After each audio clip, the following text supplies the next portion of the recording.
Beat go hard, but I go.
Okay.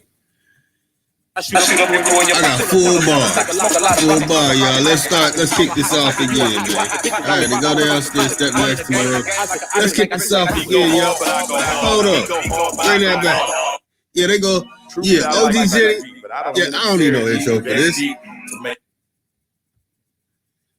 Yeah, yeah, man. Some little technical difficulties, but you know what I'm saying? You know, it's not too hard to solve. Not too hard. All right, brothers and sisters. We're back again.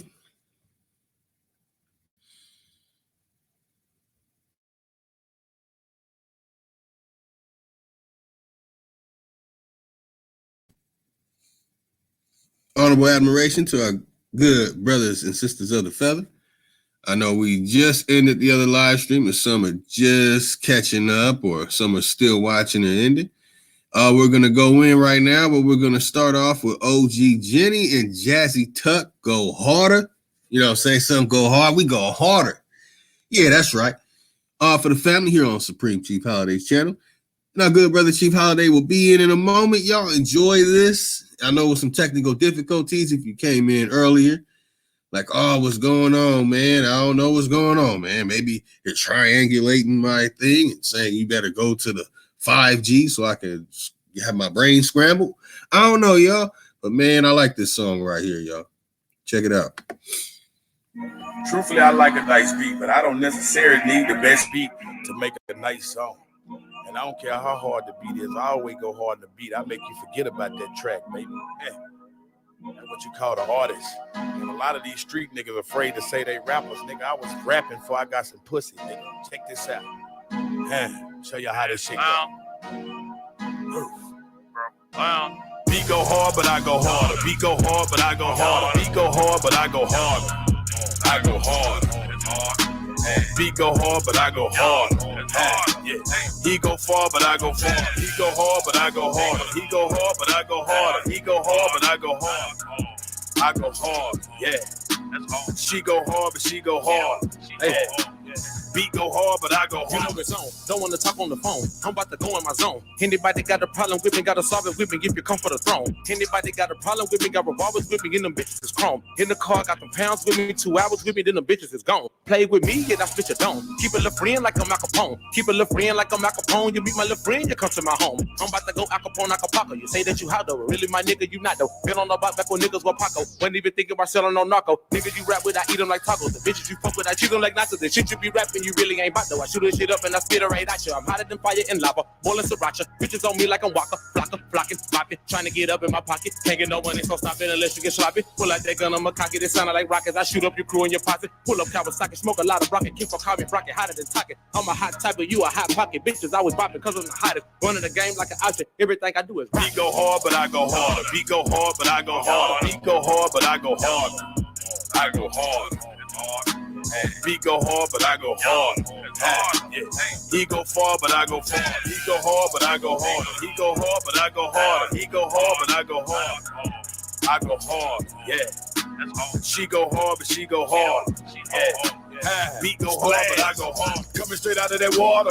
Thinking my heavenly father, feeling invincible, I can't be bothered. Look, beat it go hard, I go harder. Yes, I'm a rapper, but genies so hoes and genies so has and genies so quarters. Nickel dime, 20, 50s, and hundreds of bundles of dope coming over that water. I shouldn't say it, but I'ma still say it. Yeah, I done sold mamas and I done sold daughters. I sold the counters and all kind of sorta from Dallas, Texas down to Miami, Florida. Go out and get it and coming back with it, and you can come get it. If you place an order and you don't come get it, you supposed to come get it. The next time you call me, boy, I'ma ignore you. Go ahead and order that. You can have all of that. Run the team like a professional quarterback. Then hit the party and hand out the party pack. Give them too much and they might have a heart attack. Holding they chest like a motherfucking guardian. Can't go to jail, so I don't want no part of that. 40 yo, me hater don't want no part of that. Put a big hole in your head with your part of that. I get the cash and I get the dough. Regular grass and I get the dough. Time to move fast, sometimes to move slow, and it really don't matter. It's always gonna go, and that I would be gone. I don't have it too long. I know too many people. My hustle too strong. If I got what you need and you need what I got, know I go hard like the name of this song. Hard. Beat go hard, but I go harder. Beat go hard, but I go harder. Beat go hard, but I go harder.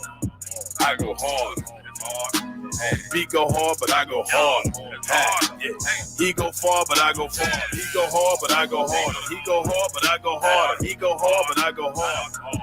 I go hard, yeah. She go hard, but she go hard. Yeah. Beat go hard, but I go hard.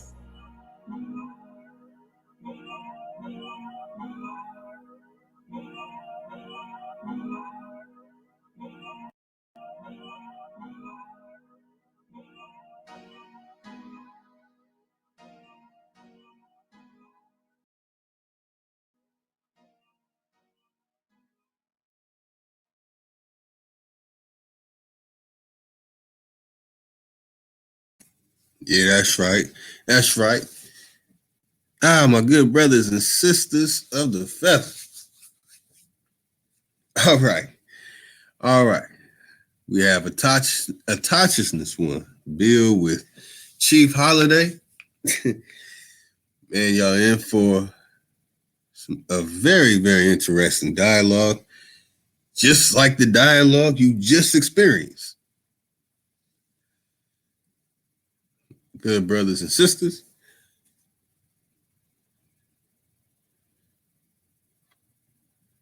Let's see what we have here in the chat. We have Sister Bethy.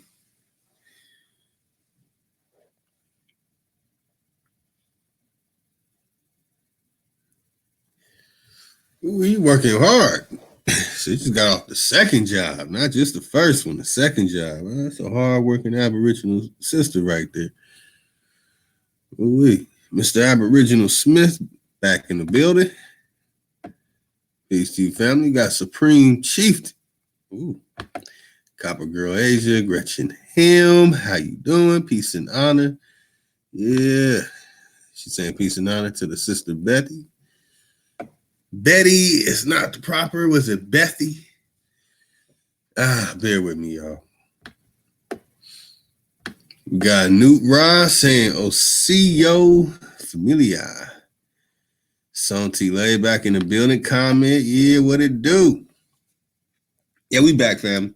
Little technical difficulties. I don't know what's going on, man. It's like they're trying to triangulate. No, I'm just playing. I'm not going to get on to the conspiracy theory factor stuff, but some things you never know. Well, things are back in order. And we have a very, very interesting video for you. Let's pull this video up.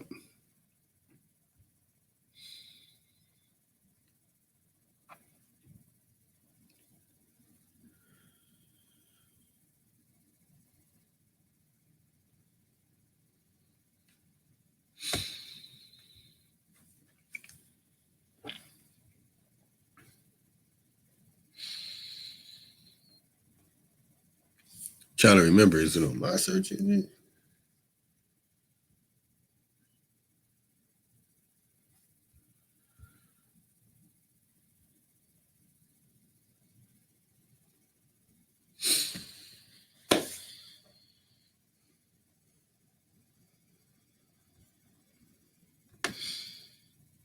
I don't want to show y'all too much. You might get a sneak peek or something. So let's hop on over to my. Yeah, let me take this off. Hold up. Good brothers and sisters of the feather.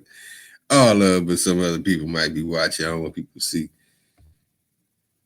see another channel. Be like, oh, that's him. Going down. Nah.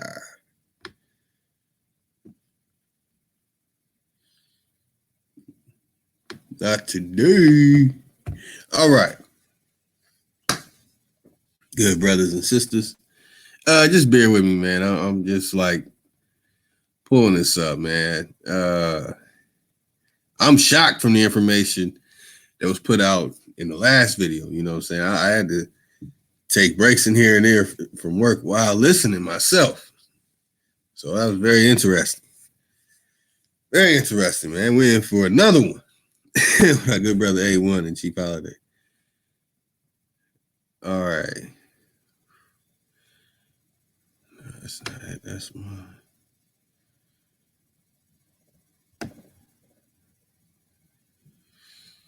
Is this it?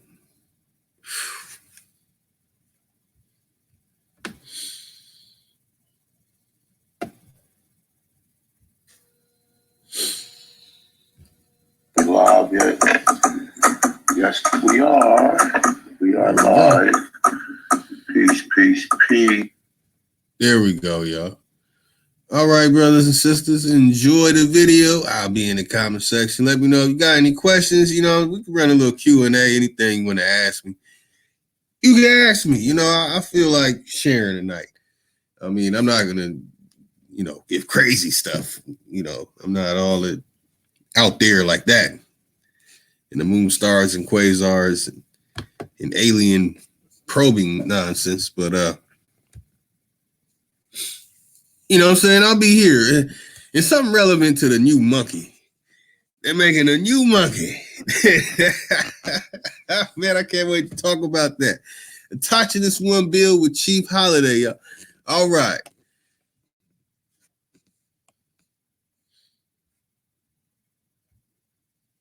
Peace. Let me just play a song real quick. All right, here we go.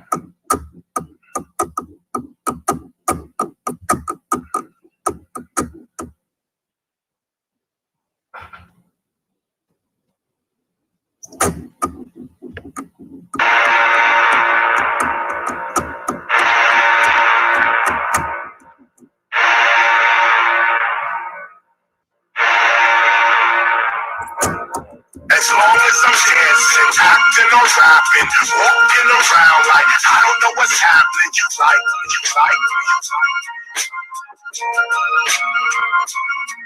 If I'm talking about drinking and nothing about thinking, as long as I'm high and I never ask why. You like.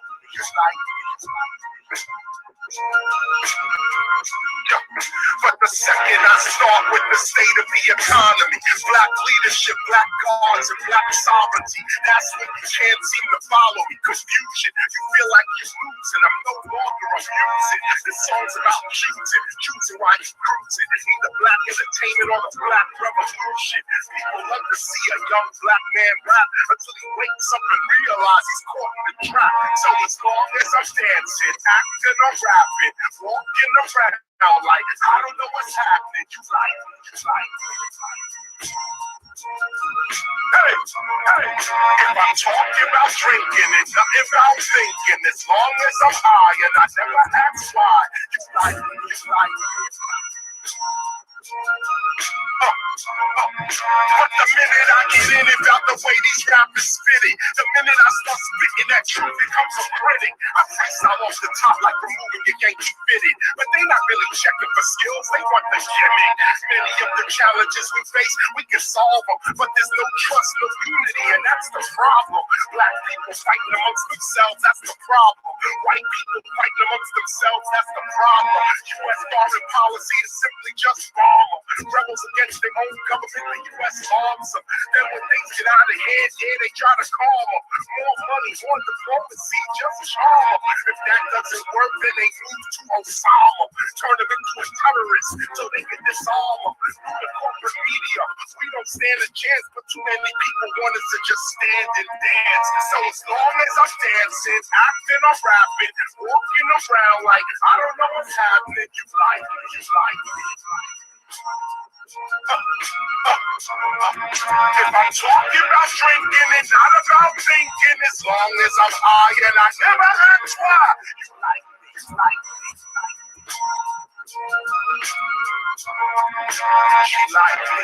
you like me. You like me, you like me, you like me. You like me, you like me, you like me.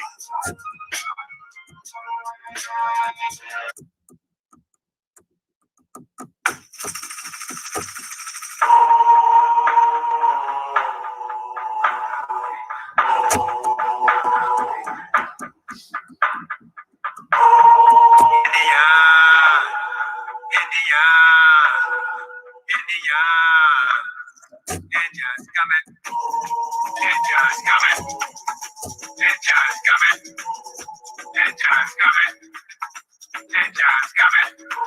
Uptown Indian, downtown Indian, West Bank Indian, Mardi Gras Indian, Ninja, ninja, ninja.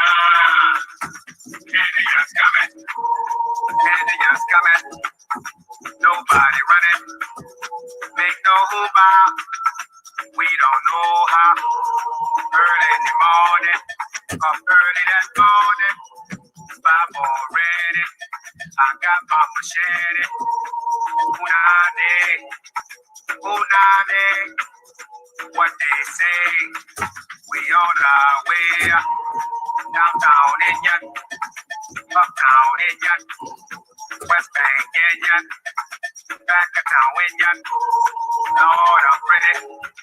My big chief ready. My whole gang ready. We're the best in the city. Hey, mama, I kiss my mama. Mommy, I'm ready. Just like my daddy. I kiss my daughter. I hug my son. Grab my gun. Let's have fun. Jockey Mo. Jockey Mo. I'm jocking my feet up like Hurricane Katrina.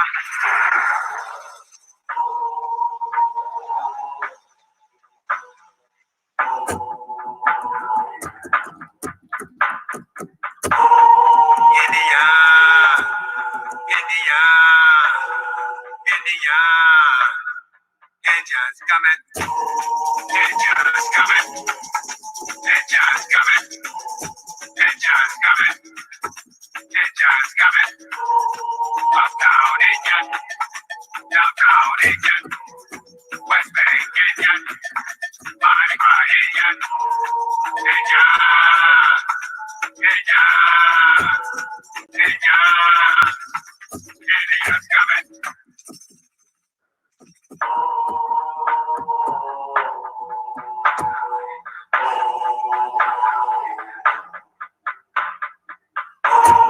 India,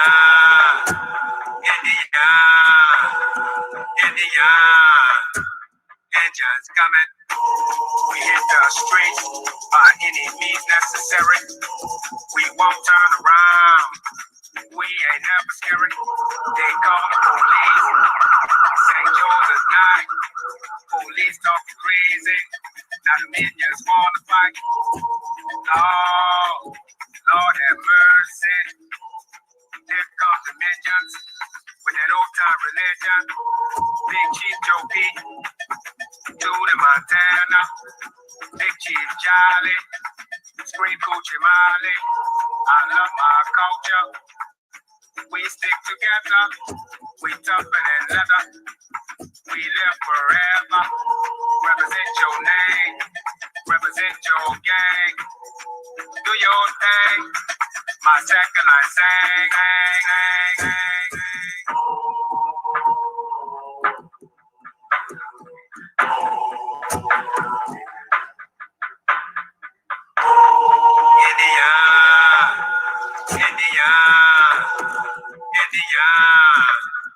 Indians coming. Indians coming. Indians coming. Indians coming. Indians coming. Uptown Indian. Downtown Indian. West Bank Indian. Mardi Gras Indian. Indian. Indian. Indian.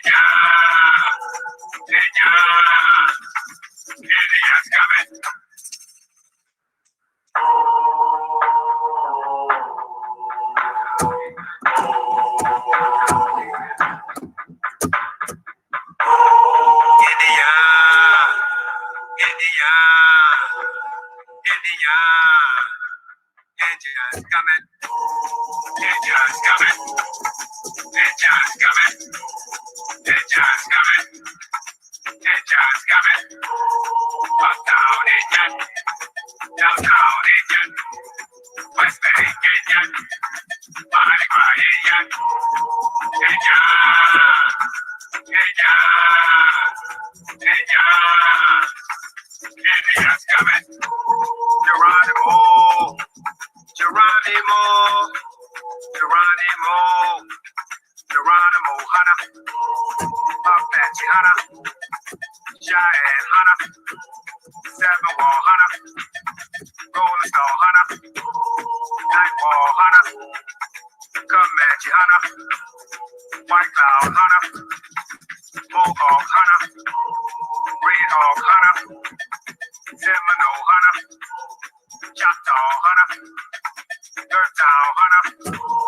Calton Hunter. Monogram Hunter. Flaming Arrow. Golden Arrow. Yellow Pocahana. Yellow Pocahana. Young Cheyenne. Young Cheyenne. Golden Blade Warrior. Back in town warrior. Seven Wall. Hard hit hunter. Creole. Creole. Creole Wild West. Creole Wild. Peace, peace, peace. The Autochthonous one, the Autochthonous build. Normally Sunday build, but we didn't get a chance to build this Sunday. I got with me brother Chief Holiday as usual. Chief, you want to say what's up to the people? Yeah, man. Peace, brother. Peace, brother. How you doing this evening? Hey, man, I'm doing good, man. I'm just, just came back for the Aborigines again, man. You know what I'm saying? That's what this thing is always for, man. We just come back just to do the roll call, make sure, still with y'all. And just to bring, just some current events, man, some things you are familiar with as far as the history, we just try to keep you grounded, man, with some of the information, man, weekly, man. I try not to do a live stream every day because I don't know, for some reason it's like, you kind of get worn out doing one every day, man. So I try to, build up enough information and try to put one out there. Even if I don't put a video out there, I haven't been able to put no video out there, man, because like I told you, I went back to school, man, and this semester been kicking my ass, man. It's like every fucking week. Excuse my language. It's like every week. I write a paper, man, and then it's a lot of articles and it's just been a lot, man. But it is what it is. It's almost over with. But I'm still with you. I'm still with y'all, man. So Chief. Yeah, man. Peace and paradise to all the family, man. As usual, man. Shout out to all the great ones listening in, man. In the chat room, that's gonna be listening in later on, man. thank y'all for y'all support, man. We definitely appreciate it, man. And we're gonna get into this thing, man. There's been a lot going on, bro. We busy. We usually chop it up, during the week or something. We'll send, we still send each other stuff, but we'll usually chop it up about, what's been going on and just the community. You know what I'm saying? And it's just a lot of things going on, man. So shout out to everybody, man, that do this work, man. We definitely appreciate y'all. The ones that's on camera or they're doing shows, as well as the ones that's behind the scenes with the research and shit, man. So shout out to everybody, man. But yeah, man, as usual, man, it's always fun to me, man. I'm having the time of my life right now, man. I mean, I was watching these guys that sent me the video, right? They had sent me the video. So I was watching it. So somebody had called in, one of their supporters had called in, right? And he was like, yo, man, how can you explain, the rise of the Aborigines, right? And I had heard that a few times, people calling into these guys' shows and asking them, about the rise of the Aborigines, So I just thought, you want to hear what you have to think about that, brother. And the rise of the Aborigines, grand rise of the Aborigines. I mean, shit, we've been risen, man. I mean, this is it. I guess this is the roll call for a lot of people who didn't know. But like I said, man, I've been dealing with this circle for a minute. This is not nothing new to me. I did not just come out and start making videos after watching people and watching their videos and just coming up with information. Now, it took me years of compounding information before I was actually able to put it out there. Or, I actually got an understanding of it, because at first I didn't understand nothing. I did not understand. Like, hold up, we Indians? Are you serious?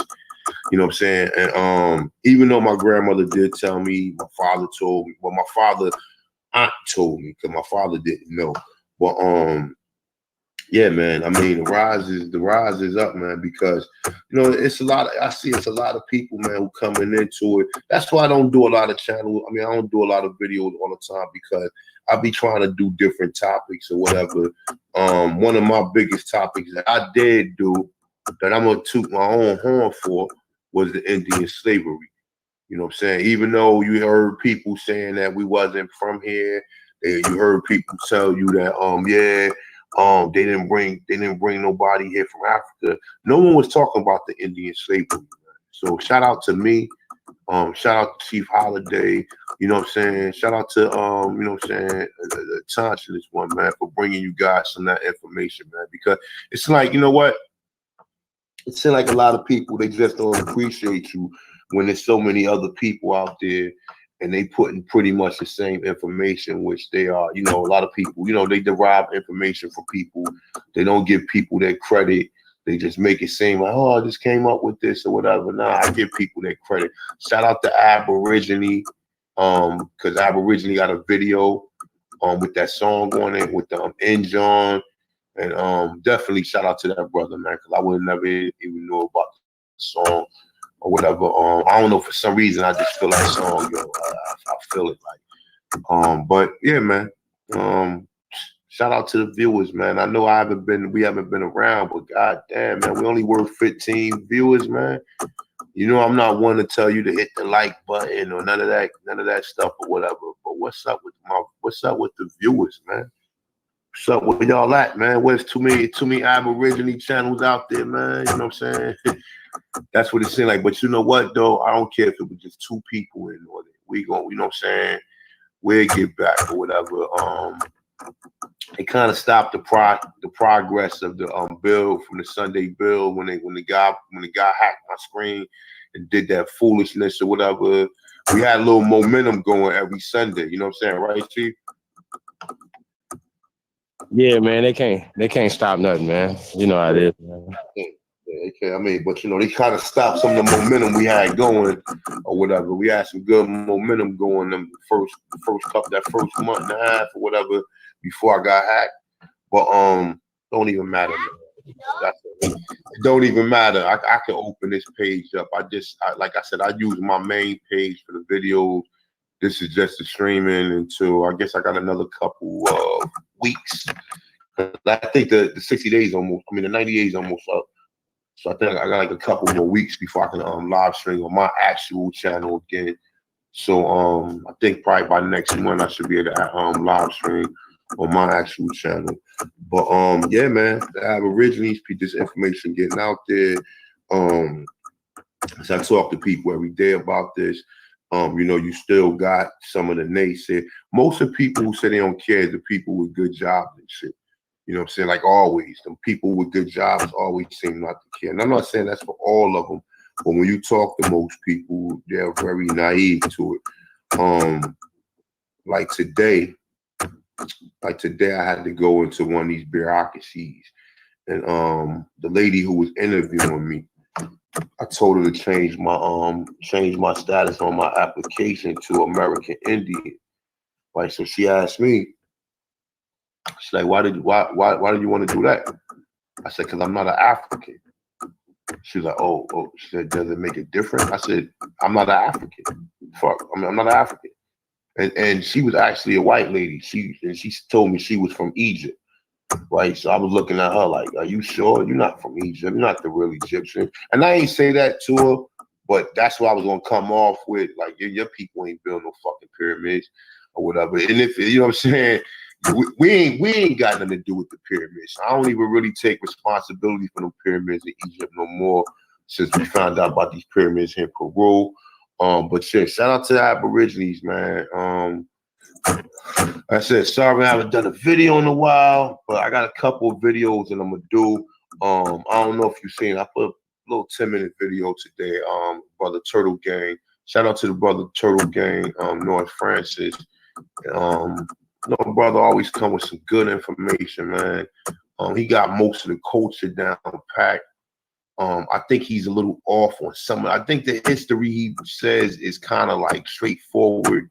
But most of the Indian history, I'm not privy on. I don't know too much of the Indian culture. I'm not gonna lie to you. I know some of the culture. I don't know a lot of the culture. That brother know a lot of the culture. And I'm trying to reach out to the brother. Actually, he's on my Facebook page or whatever. I'm gonna reach out to the brother, see if I can just build with him, because he got a lot of information. He has a lot of the stuff that I'm missing to connect. You know what I'm saying? But check out his video on Black Magic, I think it's 386 or 368 or whatever, Brother Rich channel or whatever. I'm quite sure most people probably subscribe to him or whatever, but yeah, definitely check it out. He went in on this one, but you got to understand something, right? To the person who kind of naive, they still don't know, because most people don't tell you. Okay, they always tell you how many Africans that they brought here. They never tell you how many Indians that were here or how many Aborigines that was here at the time. Okay, he made a great point about the war bonnet, and that's what I've been telling people. We didn't wear no war bonnet. We wore the feather crown or the single feather. And a lot of times we wore like the headdresses or whatever, like you said, with the turkey feather. Most of that is our culture. A lot of these new cultures, them was like the Midwest Indians. That's not our culture or whatever. But yeah, definitely check the brother out though. But like I said, I like to be clear, because when you tell me that it was 380,000 Africans that was brought here, I need you to be clear and tell me how many Aborigines was here at that time. Okay, you tell me 380,000. And we see on the census, obviously. Now, I'm starting to see a lot of people use this too, the census thing that I pointed out in 1870. In 1870, it was almost 7 million. 1880, 1890 was almost 8 million people here in 1880. Okay, and that's out of 387,000 people was here. Now, people forgetting, they keep missing that. They keep forgetting to leave that out. Because if that's the case, right? Let's say if that's the case, right? If by now, even the Africans that was brought here, probably about 100 years later, they was no more longer Africans, because there was so many Aborigines here. Even if they was mixing with the Aborigine women, they still mix back somehow. Because if you said every black person here got Indian in them, or every black person here is the Indian himself, or whatever, when we just keep mixing back in. We just keep mixing back into each other. No matter if we are mixing back in with other African, or I mean with so-called other African Americans. Okay, we just mixing back in. So that will make we probably done mix the African up out of us by now. And I don't know if most people understand that, but you have to think about it. 387,000 to just 3 million. That's 3 times more. I mean, that's 10 times more than the 387,000. Do you think that you will be more African than you are Indian? So that's my biggest thing. My biggest thing, I always wanted to understand that, because when you have to tell me, all right, well, how many Africans was born here? Okay, all right, you said 387,000. Now they remember they wasn't bought every place. They was mainly bought in the Carolinas, mainly in the South Carolina area and Virginia. And remember, you know, even you hear people, even with the generic sense of people trying to teach this, they start off with that 1619 story. That 1619 story has no strength or nothing to stand on, because we already know that the 1619 story was people who came from the Hispaniola or the island of Espanol after John Hawkins and Sir Francis Drake and his boys was robbing these ships and bringing them back, bringing these Negroes back to Virginia or whatever. So, Chief.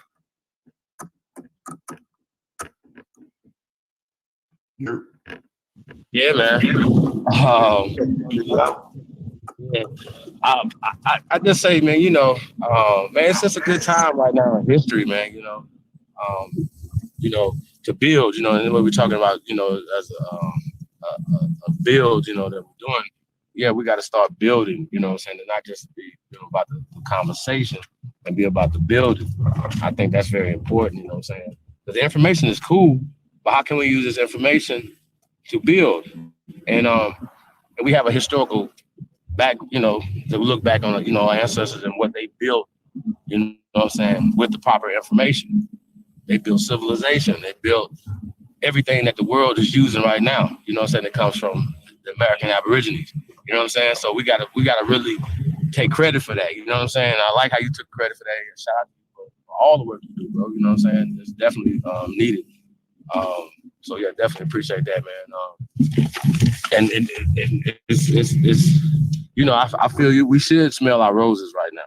You know, while you're alive. Why wait till, you know, why give somebody roses when they're not here? You know what I'm saying? So I definitely agree with that. The whole term slavery, right? This is a very tricky word, right? I remember somebody telling me before that Black people were slaves and white people were servants. And I just thought that was really interesting, you know what I'm saying? And we always break down the etymology of words and stuff like that and whatever. I think we're gonna have to definitely get into this whole slave. Yeah, what you make fast? No, it's good. Yeah. You feel what I'm saying, bro? Like these words that we are under got us under a spell. Got us under a spell, and it dictates our reality. You know what I'm saying? These word spells we're under. Yeah, well, the word slave itself, we already know that's a Slovenian word. When you look up the word Slav in the etymology dictionary, you go down. It's a sea Slav. It's a secondary use. It's a secondary use because there's so many Slavs sold by conquering people.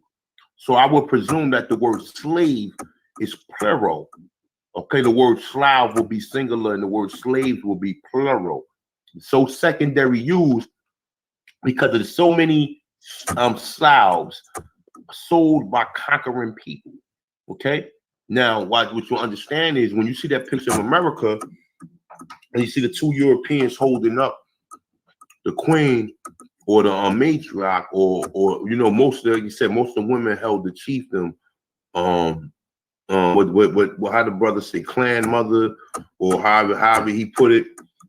Which that shit made a lot of sense, man. I was sitting there thinking, like, yeah, man, a lot of that stuff was like, it resonated with me. But yeah, man, I mean, definitely. Like I said, I don't be trying to be cocky, and definitely never cocky with none of this information, because, you know, as far as like a lot of my information I got from just studying and just being able to put and formulate this in my own sense. Shout out to Yafa Bay, shout out to the Duke of Tears, because without Yafa Bay, Duke of Tears, I wouldn't never knew what the fuck a Tanchan was. So shout out to them or whatever, for like being able, at least for me, being able to pay attention to a lot of these scholars. Cause I don't know, a lot of these scholars ain't gonna be, people ain't gonna be fucking with them because so many people got their little personal views about things. You know what I'm saying? So, you know, I don't know. Right now, so many darts being thrown in certain directions to where, you know, people not going to be able to get an opportunity to venture out or whatever. You know, everything ain't about a feather, and you know what I'm saying, in nature, you have to still try to teach yourself according to what's going on. You know what I'm saying? Shout out to Brother Rich, man. I will be attending his little lecture he got on June 3rd with Brother Panic, Phil Valentine, and the Duke of Tears. I will be there. Definitely. You know, I love Brother Panic is my man. I listen to Brother Panic all the time. Shit, I haven't smoked a Panic pack in a while though. And I mean, but definitely I fuck with Brother Panic. I don't care if he's not an Aborigine. I don't care if he's not talking about none of that shit that people can relate to. I'll be out there with this information. You understand? So that's who I am. I'm a person. I go far out there. But shout out to him, Phil Valentine. Love Phil Valentine. Still check Phil Valentine out. I don't care about none of his personal views or none of his personal things or whatever. You know, that's a lot, man, because a lot of people, they can't fuck with certain people because they got these personal views about them, man. You know what I'm saying? Don't never put nobody up on no pedestal, man. You take the information and you take it and you apply it to your life. That's what this whole shit is about. That's what the Bible's about. The Bible's about taking what's in there and applying it to your life because it's a manuscript of people who came before you. Just like books and all the other things of people higher learning and studies that people study. So there are manuscripts. That's what a book is. A book is a manuscript of someone, those words that if it applies to you, if you read the book and you can relate, and there's some things in it that you might want to take out, you can say, all right, well, I can model my life after this, or I can take that and apply that to my life or whatever. That's what the whole thing is about. That's what this whole life shit is. People come through, people tell you a few things. It might be something that resonate. It might, you know, person, you might have one conversation with a person that might have had a long or lifetime lasting effect on you, to a point where you always remember that person just from one fucking conversation, yo. Have you ever had that? Have you ever had that happen to you where you had one conversation with an individual and you could remember that person? You know what I'm saying? Like I said, man, this thing is about learning. Life is about learning. That's why you always hear the brother Millie Fuller say, I'm still learning. And he is damn near 80 season, is damn near 80. I think he close to 85 or whatever. I always tell you, I'm still learning. That's what this whole process here is about, is to learn and step into your greatness. All right, so Chief.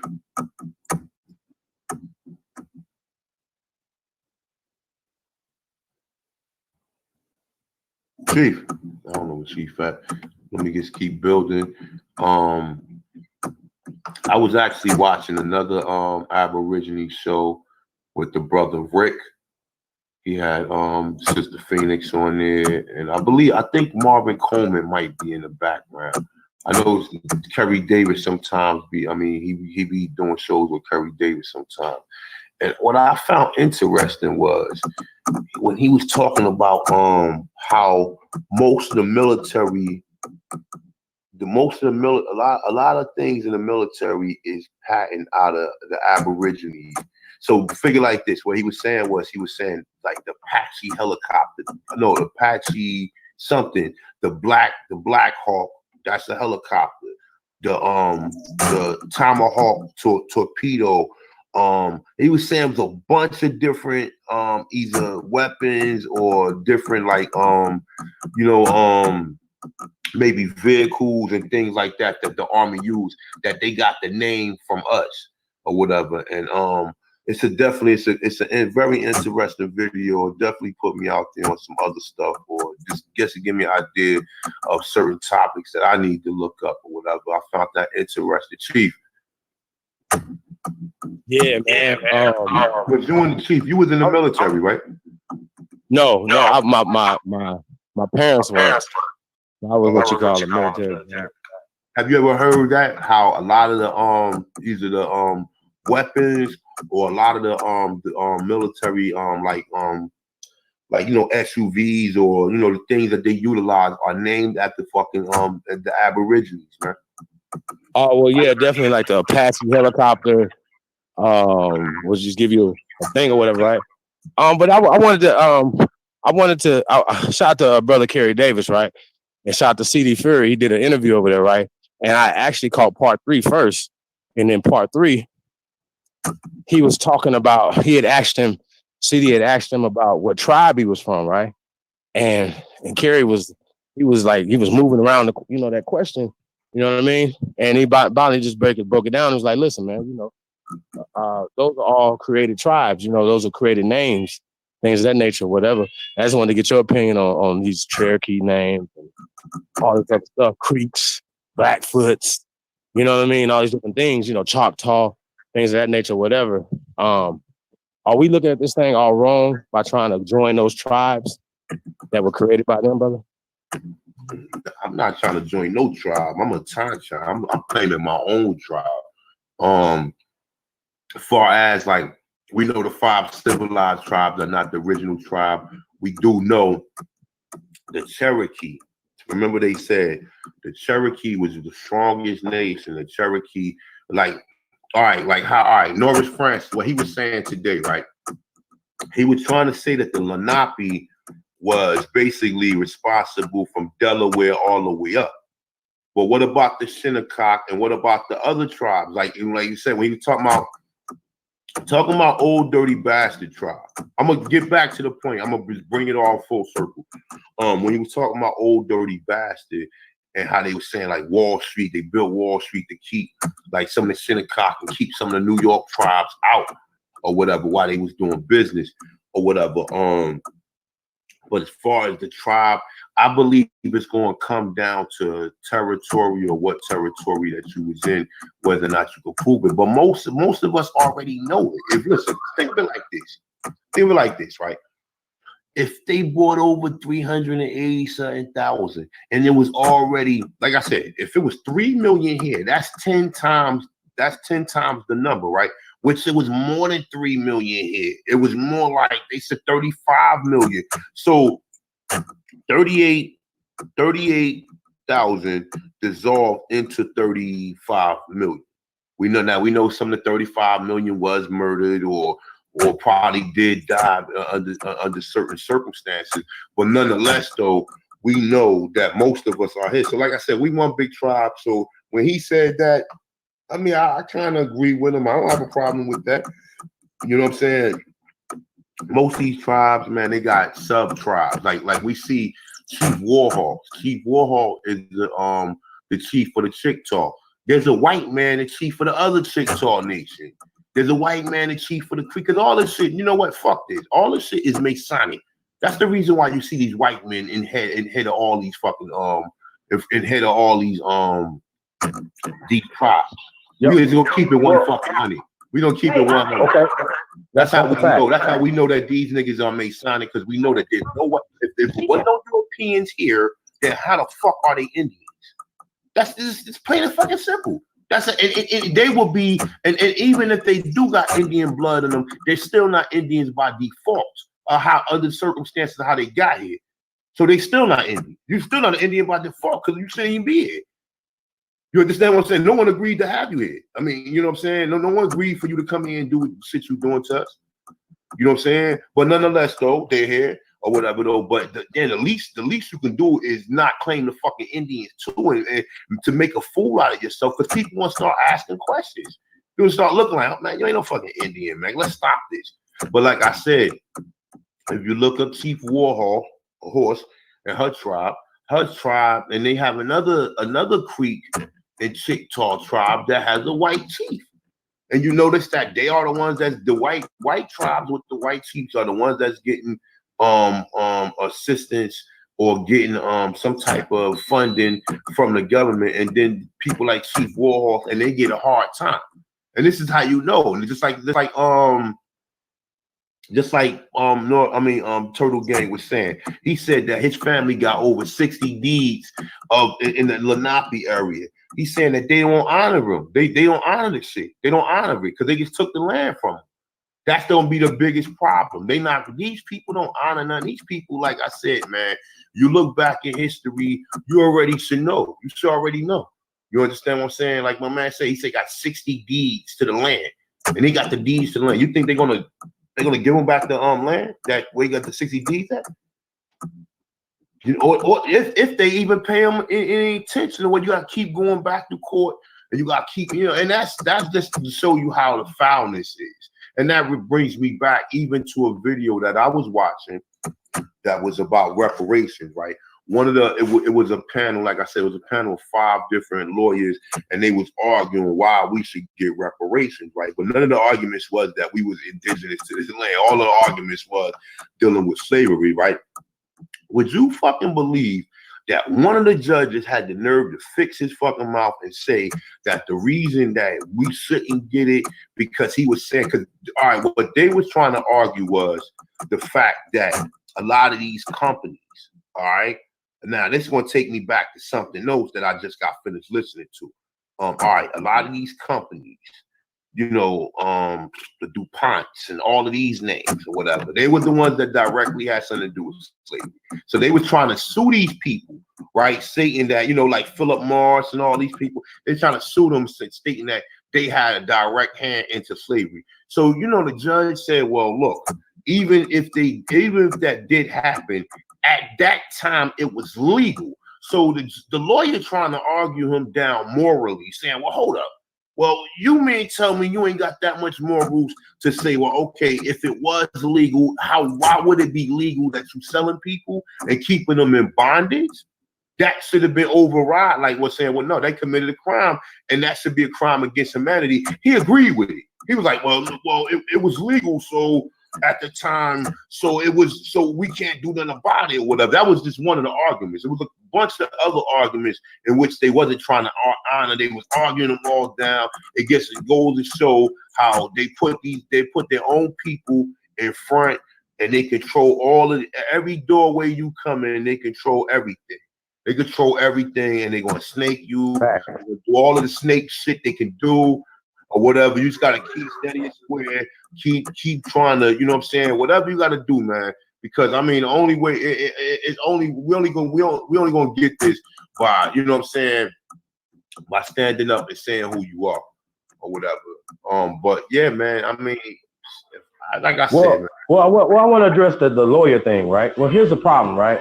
We understand that the Bar Association goes back to Britain, so it's associated with Britain, right? The British government and the Queen, the Vatican, and things of that nature, right? So we understand that. Okay, so when you have a lawyer who's an esquire, right? And you break that down, you go find out what an esquire is, and these people are protectors of the crown, protectors of the system. So even if you have a lawyer, your lawyer is still an officer of the court, for instance, right? So him and say for instance, the judge will already have an agreement. They already have a script. You're just the only one that's not in the know. You know what I'm saying? As far as lawyers and things of that nature, whatever, right? So don't ever think a lawyer, even if he was Johnny Cochran, is working for your best interest or he's working for us. You know what I'm saying? So that's why they never win, because they go in with people that are working literally for the system that they are trying to fight against. Right. So they're never going to come up with the right arguments. They're never going to come up with the right wording that goes along with the documentation, right? Because I'm never going to say, oh, let's go with the 1866 treaties. I'm going to go with the 1600 treaties, right? Well, we'll go with the 1700 treaties and these things and these natures or whatever, right? So that's what we need to be talking about, right? And here's the thing, right? Majority of the stuff we need to change just socially. because majority of the things that they did to us was just socially. It wasn't legal. It was social. Y'all, it's the difference between being legally slavery. Slavery is not legal to go to Africa, snatch people up and bring them back. But what is legal is apprenticeship. What is legal is a form of any form of capitalism, and slavery was a form of capitalism. They're just calling it slavery. But if you go clock in every even if you a basketball player, you make $40 million a year, you're still a slave because you're working for somebody else. Y'all understand what I'm saying? If you go in and punch the clock for $7.50 or $15 or $12, $20 an hour, it doesn't matter. You're still working for somebody else. So in those terms, you are a slave. It's not to be disrespectful or anything of that nature, whatever. But that's all they were categorizing people as in those days, or whatever, or as some type of Well, you know what? servant, some type of worker, right? Some type of worker, right? You know what I'm saying? Yeah. Look, let's go in deeper. Let's explain some of the reasons why people go to work. What do people go to work for? All right, well, I'll give you a perfect example, y'all, right? Okay, so say for instance, right, you wanted to learn a trade or learn how to make shoes. So you had to become an apprentice for a shoemaker, right? Main shoemaker, right? Shoemaker, right? So you had to become his apprentice. Now, he's your master because he's teaching you how to make shoes or smith or whatever the case may be, right? Whatever. So shout out to Sister Phoenix Moon, like she said last night, people have in their mind this whole Willie Lynch roots depiction of slavery in your mind. It wasn't like that. You know what I'm saying? It wasn't like that at all. And it was more seasonal, because I ask this question all the time. What did they do with all these slaves when the corn or the cotton or whatever was growing? You know what I'm saying? And these natures, so majority of the time things wouldn't be there for them to pick or do certain things. So cotton, you have to plant it, and then after plant it has to grow, and after it grow, you have to wait till the next time to let the ground heal, so on and so forth, right? So my point being is, what were they doing with all these people, you know what I'm saying, during this time? So they are mixing up. I say this right here. Slavery actually started with the 13th Amendment. Y'all see how that worked? Because the Constitution of the United States is not a slave document. It's a freedom document. Oh, but this is what I wanted to ask you though, right? Because you said something earlier, right? About these people having the information, right? Well, we know that they were initiated in our mystery systems here in America from the indigenous people here, right? So that's where you get the Constitution and all these other things, right? So my point is, are we looking at this thing wrong? Like, okay, if it's some science right there, and I'm just gonna put this out there, if it's any type of science out there, right, that would be helpful for us, right? Now we don't have to put a name on the science, but that science is helpful and it helps us build, right? Because we were the first builders, right? So all that stuff comes from us. So why are we giving them the credit to be the builders, the masons, all these people when we know that came from us, brother? Yeah. Well, you know what? No, but at this point in time, you know what? Let's get going on this shit. Right? Let's get it. So, all right. So people work. Right? What do people work for? People work because you go to work, you render your energy, and someone else give you basically a coupon in which you can spend it, and you can buy various things with it these days. You can buy everything from airbugs to a fucking boat, or you know what I'm saying, airplane or something like that, or shit, in some cases a real live person or animal or something like that. You can buy another organism even with that coupon. All right, so look, I mean, which is basically a system to where if you don't have enough to trade with the next person, you can obtain enough of these coupons in which I can gather these coupons together. And once I get enough, I can go trade it and get this. But the problem is, even in some countries right now, them coupons ain't worth shit. You know what I'm saying? But nonetheless, though, you go to work. But what is the main resources in which people work for? People work for food, fire, water, and shelter. Fire, you paying for it through your gas company, where you get a gas line, where you're able to extract, fire, or cook, or electricity, or even hot water, or heat. You know what I'm saying? Which they send the hot water through the pipes and it heats up the valves, and you get heat. So that's one thing. Food, you no longer have access to growing your own food, which every person's supposed to have their own farm or they supposed to be independent of their own food. Or unless they doing a trade in which people are trading with them at that point to where they don't need to do that. But understand these reasons why people was doing that are survival reasons. Okay, you needed to know how to grow food because you never know if you're gonna be around somebody who know how to do that. So you need to know how to do that so you can know. You understand? Because it wasn't like, okay, what happens if the local store or the local trading guard or the, you know what I'm saying, whatever they was calling general, whatever they was calling the way in which we was trading things or whatever. But nonetheless, though, all right, so food, fire, water, and shelter. So now you got to pay for a shelter. You got to pay for rent. Basically, instead of building your own facility in which you maintain and you keep up, now you have to go to people in which they build facilities and they rent these facilities out to you.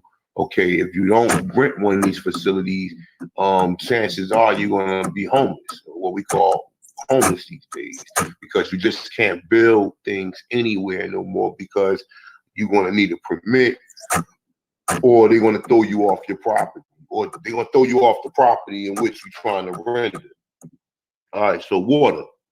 At one point in time, we had free water, and just like everything else, all this other stuff came from. We had food. We was gardening things, and we needed to hunt.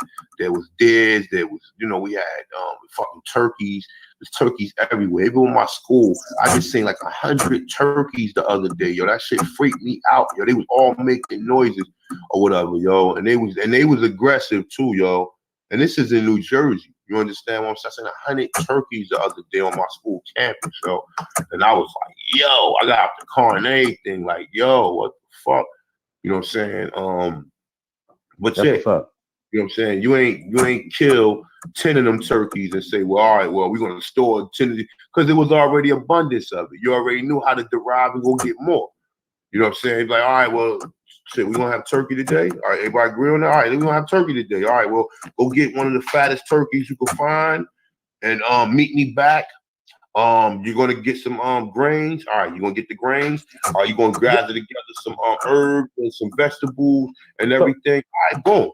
We good. Right. But so let me ask you a question though. So that. So we understand that part, right? But we also shout out to Turtle Gang again too. But he also was explaining to the people about New York and like Cahokia being major trading. Our people was doing these trading here for thousands of years. They used the waterways and rivers and things all across this country to do trading, right? So we know that things, advancements and things came from us, right? The Aborigines of this land, right? So can we just say that all of these, this advancements and stuff like that or whatever that they took credit for? Could we imagine if we not only took credit for it, but we maintained them, right? We maintained the telephone, we maintained everything that we created, right? As well as we maintained the land that we had, right? And we protected it during these times, right? But the problem is, right, y'all, see, this is what they don't understand. So the majority of the people that was fighting during these wars were us. So that left a void so they can come in and do all the things that they were doing to these people in these towns. And while using the laws and things to do it, you know what I'm saying, to the Aboriginal people of this land. And it's just funny to me, man, that we had to argue with them about copper when they could just easily just go and just look up copper, right? And we ought to understand that the people wasn't calling themselves copper. that's not from us, right? We wasn't calling ourselves Maroons. That's not from us. But the Spanish had relationships with the people that they call Maroons or Negroes of the land. You know what I'm saying? So and once the British came or whatever, then they started to change languages and change our names and things of that nature, and then start putting up other names like Indian and stuff like that or whatever, right? So I just think it's weird, man, that we are still allowing them to mind manipulate us like this and to use roots. They still use roots, even after everybody knows that roots is fake, that Alex Haley is fake and it was plagiarized. They still use that as a benchmark or yo, this is our story right here. You know what I'm saying? The same story is what they use. You know what I'm saying? A kidnapping, blah, blah, blah, blah, coming to America and doing all this other stuff or whatever, right? But even in the Roots movie, Kunta Kinte, even in the old one, even in the new one, it was a clear distinction between him and the people of this land, right?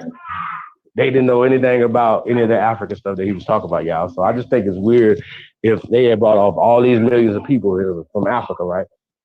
How we all just lost the languages, the customs.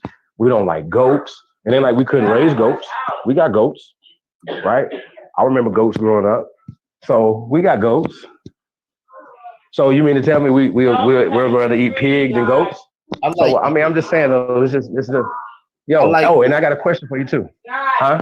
You like goats? We just went to we actually just went to a farm with my trip with my class or whatever. And there was a bunch of little goats, and they was bad, bunch of like really, they was kind of cute and shit, man. You know what I'm saying?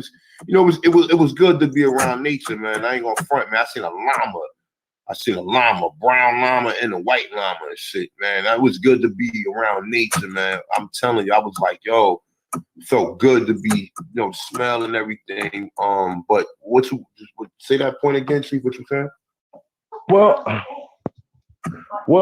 we just trying to, get to the bottom of this thing, you know what I'm saying, as far as all the lies that was told to us. Right? They took power. They a lot of this stuff is just new. It just happened. A lot of the old stuff that they teach was just whitewashed. They rewriting history, you know what I'm saying, of people and places and things like that didn't exist. They just literally making stuff up. You know what I'm saying? Because I still say that professor said that you said earlier said that, the judge said that slavery was legal. Show me the legal documentation to prove this, because I could show you kidnapping. I could show you all of those things, and it's documented that they rewarded kidnappers. So what the hell are y'all talking about? Yeah. And they was kidnapping free Aborigines from this land, man. They was displacing free Aborigines, black people or carbon-related people or brown people of this goddamn land, man. Why is that so hard to comprehend? Well, that's the biggest thing. They think the numbers are small. A researcher is going to go in and he's going to start saying, well, then hold up. Let me see. All right, this is how I'm going to determine what is it going to be. If I find out it was more African, and then that's another thing. Let's deal with this shit too. All right. You know how they always tell you in Brazil and Cuba, they got so much African culture, right? Follow me? You follow me, Chief? Uh-huh. They start saying Cuba, oh, well, some of these people have African culture, right? They try to say, well, some of these in Cuba and Brazil, they try to say, remember, the Portuguese stopped importing slaves in Brazil probably like in the fucking mid 1700s. It probably wasn't even up to the 1800s, right?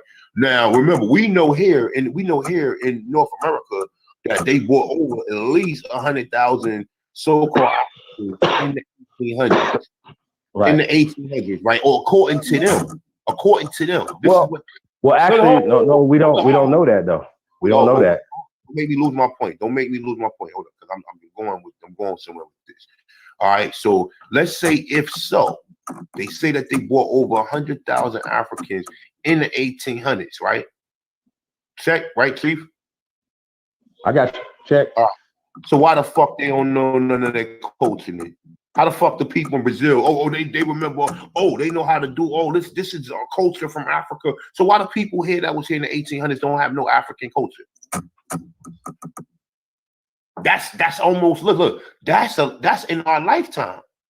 In the 1800s, that's in our lifetime. Now, 100 years ago, I mean, you figure 100 years later. So if somebody, let's say if they brought African here in 1830, by 18, and he lived to be maybe 80 years old. So he came 1830, he probably died in 1910 or whatever. He will remember some of his fucking culture from his country. You understand what I'm saying? And why is none of this stuff passed on to us? Why is none of this stuff passed on? Because they lying about something. They lying about a lot of stuff. Because we already know we could them numbers easily that they telling you the 12 million people that they were swapping around. We have to first of all understand that the Spanish, Portuguese, and French was not fucking with the Anglos. Okay, this is what most these people just say. It was all of Europeans just came to Africa and just started grabbing up people and just started taking people and just started doing what the hell they want. No. That's when you supposed to hit them in the head with the homie the clown sock. Like, slow down, bonk. And then hit with the homie the clown sock, like, bonk. You idiot. No, that's not what happened. What happened was the Doom Devices was first, in which that allowed the Catholic countries to come here and enslave us first. But what happened was with the English and most of the Anglo countries, because they were starving and they were trying to find a new land, they came here first. They came here for the fucking land. You know, and that's what made it more diabolical. Okay, the Spanish wanted to come here and take some of the resources, but the English wanted to stay here, period. They didn't want to go back home. So that's a problem within itself. You understand what I'm saying? So now we day warring with one another. But see, the problem is this. You know, the problem is this, right? And even shout out to the brother Norris Francis and Turtle Gang, right? And even him, right? We already got the anthropology and archaeology of them calling people Negroes here. That's a date 2,000 years. So they was already calling people here Negroes, even if they didn't bring no fucking Africans here. So this is the shit that fucks me up about people that they not putting out there. You could say, you could tell me about all these traditions and customs or whatever, but you can't tell me that it was already people that they found here that they was calling fucking so-called Negroes, or we found the archaeologists claim that this is Luzia is a Negro, Naya is a Negro, the Bro woman was a Negro, and some of these other even the stuff that they found Julian that article I was reading, the monthly anthropology something, I forgot the name of it exactly, but they were showing you that they found Negroes in all these areas where they telling you that there was no black people here until they brought Africans here. They telling you that they found Negroes that was already here. See, that's the whole confusing part. That's why I don't buy into that. That's why I'm like, yo, they're lying. Because you telling me there are all these places where you said there was no Negroes there until you brought them there as slaves. They finding people who sedate fucking slavery. Even in Brazil, even in Cuba, even in West Indies. Oh, they brought most of the African slaves to South America and Brazil and the West Indies. Okay, but there was already black people there. So how do we know how do we know that to be true? You understand where I'm going with this? You understand where I'm going with this? So, and even for anybody here, even the brother Turtle Gang, he alluded a lot of points to say that it was already black people here. The Thompsons weren't going to say that for you because we already did the fucking research to find that out. The reason they wasn't calling people Negroes here because they was born here on a slave ship. The people here that was before any of this other shit, because none of these other fucking they ain't finding none of these other Mongoloid or mulatto Indians and claiming that they are the indigenous people. They telling you that the oldest skeletons that they finding are fucking Negroes. Point blank. Don't give me, the reason why some of the tribes here looked at black because they intermixed with the African. Get the fuck out of here. We already know that they was claiming that these people, and then we already got the picture of Powhatan. We got all these fucking pictures that they found the people in Virginia. So you can't tell me that because I got the images. I got the images and the archaeology and the research to prove it. So don't tell me, oh well, the only reason why it was black people, some of the tribes was black because they intermixed with the African. So what about the Negroes that they found that they said that dates 1,000, 2,000, 3,000, 4,000, 13,000 years? What about them? I thought if one no, and this is the shit. This is the shit. Even in New York, you look at Old Dirty Bastard. Old Dirty Bastard is a fucking Negro. Look at his sister. His sister's a fucking Negro. You understand what I'm saying? Papa Wu didn't even know he's a fucking Indian. And even in New York, in New York, you see a lot of weird looking black people. And I ain't gonna front. And then when I say that, like nigga like Fredro Starr, nigga like Sticky Fingers, you know what I'm saying? A lot of these motherfuckers, like you see a lot of them niggas in New York. A lot of them niggas were the Indians that was in New York. You understand what I'm saying? And you start saying, even here in Jersey, like when you were saying the Ramapo, the Ramapo Indians or whatever, they was part of Lenape, and I did see that. I was reading an article that they was trying to get back some land that was taken from them or whatever, dude. But yeah, man, let me tell you something, people. Don't let people tell you that.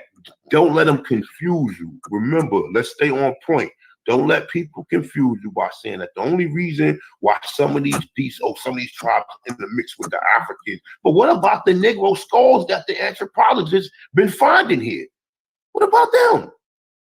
What about the pictures we found with people who look like fucking Africans? What about them? What about the picture? Even when they do show you them 5 different phenotypical types, and they do show you the American look just like the African. He looked just like the African. And if he was here, what would he be classified as? This is the game we have to play. Let's play the classification game, because this is the one that let's play classifications for dummies. Okay, we got white and we got black. Okay, little Johnny. If this guy right here, if I show you this picture right here and he was in America, what would he be classified as, little Johnny? Oh, he would be black. You get how this shit work?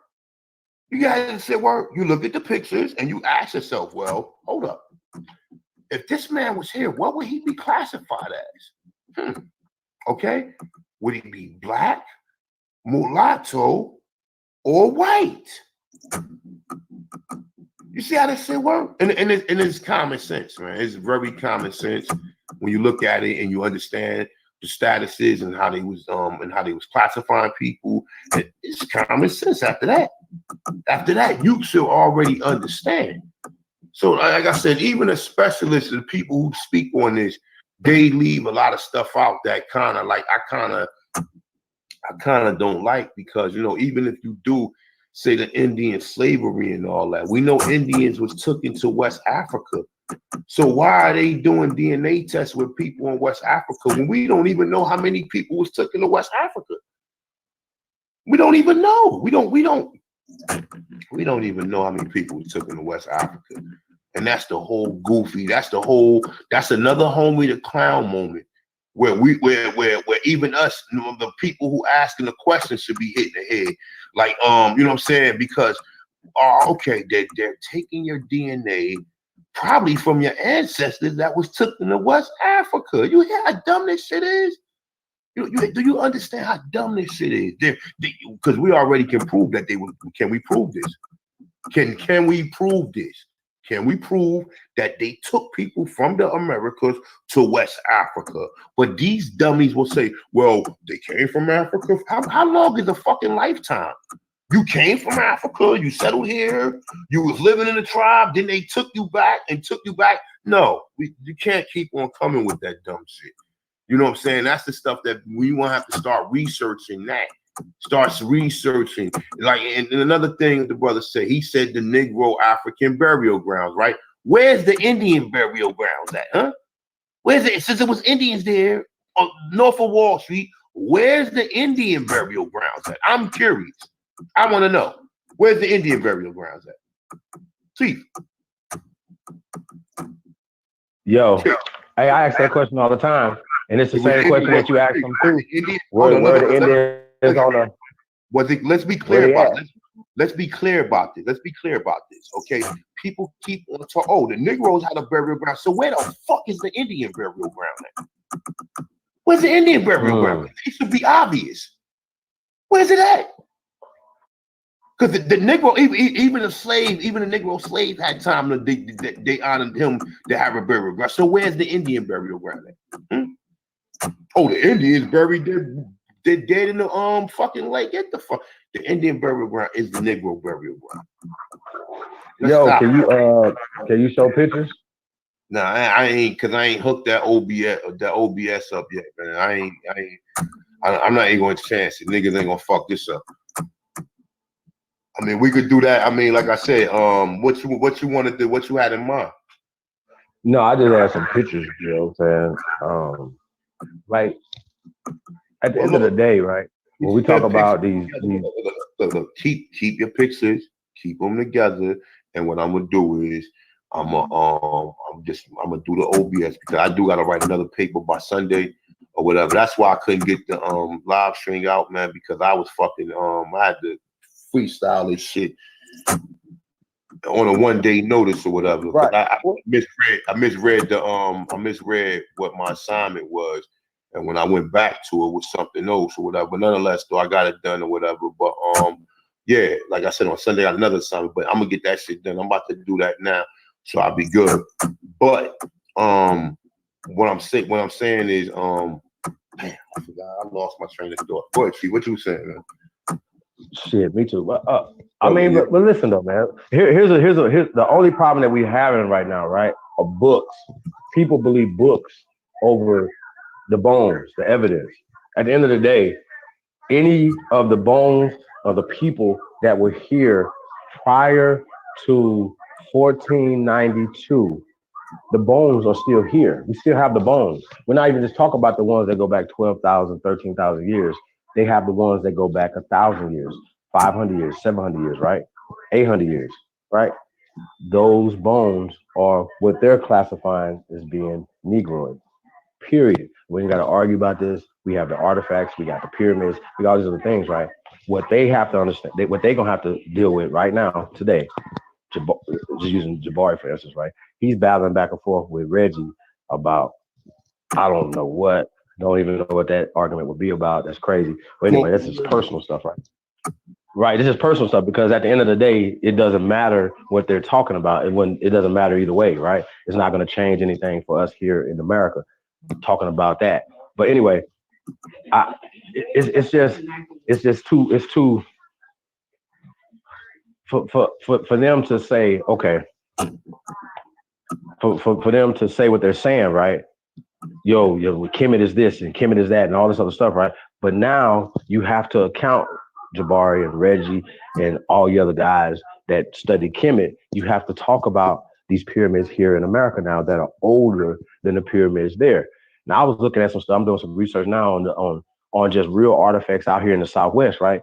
Of the oldest, they're calling them petrographs, right? But they're hieroglyphs, hieroglyphs, right? It's the same thing. Glyphs, it's the same shit. Petroglyphs, hieroglyphs, it's the same shit. It's just etching symbols and things in the damn in rocks, right? We have the oldest in America in Nevada, in the Americas that are here in Nevada, right? But they have them in Utah.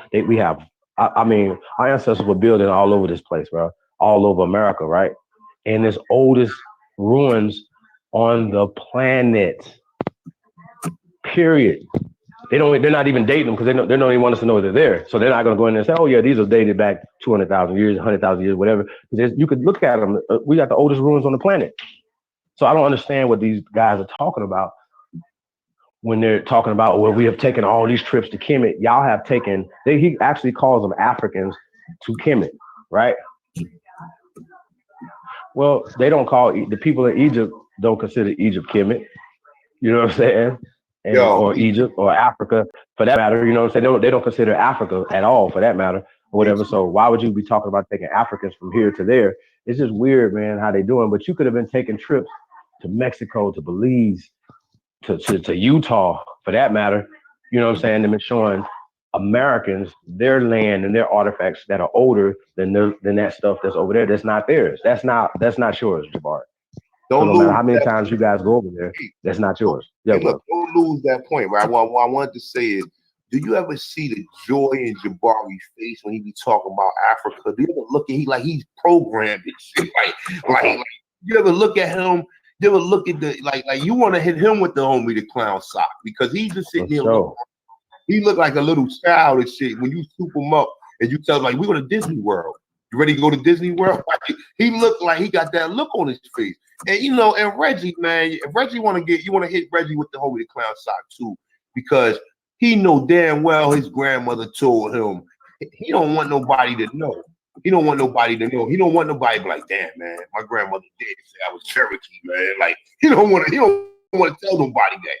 He want to keep he want to be Imhotep 15th son or 15th nephew or something, or some weird relationship when your grandmother said, boy, you're a Cherokee, you're not a damn African.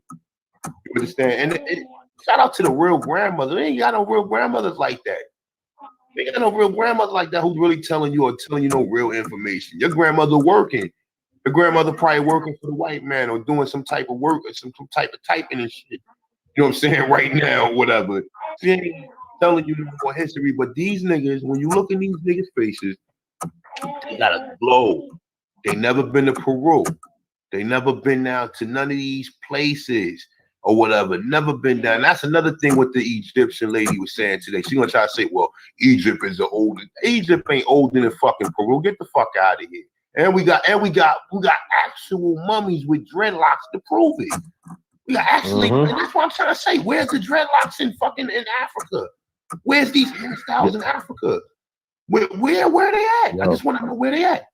Because the Olmecs here got it gets deeper than that too, right? Because while I'm looking into these things in Utah, right, in Nevada and Arizona, bro, our ancestors are depicting themselves in the darkest things that they can depict themselves in, the darkest brown, even black, even, you know what I'm saying? The darkest reds and things of that nature, whatever, right? But these are the depictions of themselves here on this land with dreads to they back, down their backs, bro. Like this is here in America, fam. So I don't care what they talking about, man. They're never gonna be able to get around the science that they've been hiding. They're hiding this science. We talking about hidden colors. Whoa. How did y'all miss this? 5 movies. See, you know what's funny, Chief? Talk about it. Think about it like this, right? Even growing up, think about growing up, right? Your mother never really let you walk around with nappy hair, right? Anybody who really had a caring mother or had a mother, their mother never let them walk around with nappy hair or whatever. You know how you see Negroes with the little fish, they got, you know what I'm saying, shit so nappy or whatever. You got some mother never let you walk around with no nappy hair like that. We never walked around with just the standard nappy hair, like how they always show buckwheat or whatever. When we had some type of control over our appearance, we always made sure we always kept our hair up and everything. You know, even when you look in the pictures, even when you look through all this stuff, we always kept our hair up or whatever. We never walked around with just regular nappy hair or whatever. And I always found that to be interesting, man. Yeah, absolutely. But yeah, man, that's all I wanted to say about them jokers. Them jokers is mesmerized. We're ripping the threads as far as information. They do not, brother Reggie and brother he does not want to be locked in a room with me and the camera. He do not want to be. You don't want to be locked into the room with me and the camera. They will have to probably snap my neck because their viewers ain't going nothing they saying, man. After you start showing people pictures, because they don't have no pictures to show. Prove to me you're African. Prove to me you're African. Right. There's black people over here. But see look, the mesmerizing and the brainwashing is that all the black people on this continent was brought here by slavery. Now they telling you even the greater numbers outside. Think of this, right? Let's use our fucking brain for a second, right? Even the greater number. North America is probably the biggest. North America, I believe, is probably a little bit bigger than even South America. Okay, You know, I'm not going to say something could join the islands together, but I believe that North America is probably bigger. Now, South America is probably more heavily, it has more, you know, probably vegetation and probably more like rainforests and everything than North America. But what I'm saying is understand this, right? They telling you here they only bought 3% of the slaves here, but yet it was still fucking black people here. But yet we keep finding skulls and shit all in South America, all in the West Indies. So now other people say, well, they brought most of slaves there to South. So when you look at South America and you look in the Caribbean, you would think that them people was already Africans. No, we got these people here who predates anything of 400 years ago. So understand that shit is even in the questions. Even the 12 million number that they showing you is definitely suspect. It's definitely suspect. It's definitely suspect. Definitely. 12 million? There's almost 6 billion. I'm sorry. There's almost 600 million black people. They try to tell you in Brazil alone, there's almost 200 million so-called people who identify as black. Now they fuck with the numbers or whatever. They keep playing with the numbers with you or whatever. You know what I'm saying? And this is what they tell you. They tell you there's almost 200 million supposedly people in Brazil that identify with being black. That's in Brazil alone. Then they say outside of Brazil, the second largest population of black people is in Colombia. Okay, I wonder how many black people is in fucking Colombia. Because if it's more than what they said we got here, they said we got 50 million here. So Colombia gotta have like almost 100 million. So what about Honduras? What about Peru? What about all them other countries? All them other countries got people who identify who look like us too. So, but when you look over there, you're told, oh, nah, them ain't some people. They came here on the slave shit. You understand? Them ain't some people. They came here on the slave shit. Which also, I'm doing some research on this. Because I'm starting to think that when the Arabs came, the Arabs pushed most of the blacks that was in Europe or in Asia. I believe that there was a lot of black people in Asia prior to the 1500s. And when the Arabs came, they pushed a lot of the people back into Africa. I believe that the people there, when they try to say, oh, the Moors pushed it, the Moors is already there. Or the people that identify, they keep calling it, or they keep trying to make you think that was Moors. They was already in Europe. They was always there. They was always there. The Europeans did not get any power until fucking the 1800s, 200 years ago. So all these stories you hear, none of them stories was here. None of them stories was here. Prior to all this shit, he was learning everything.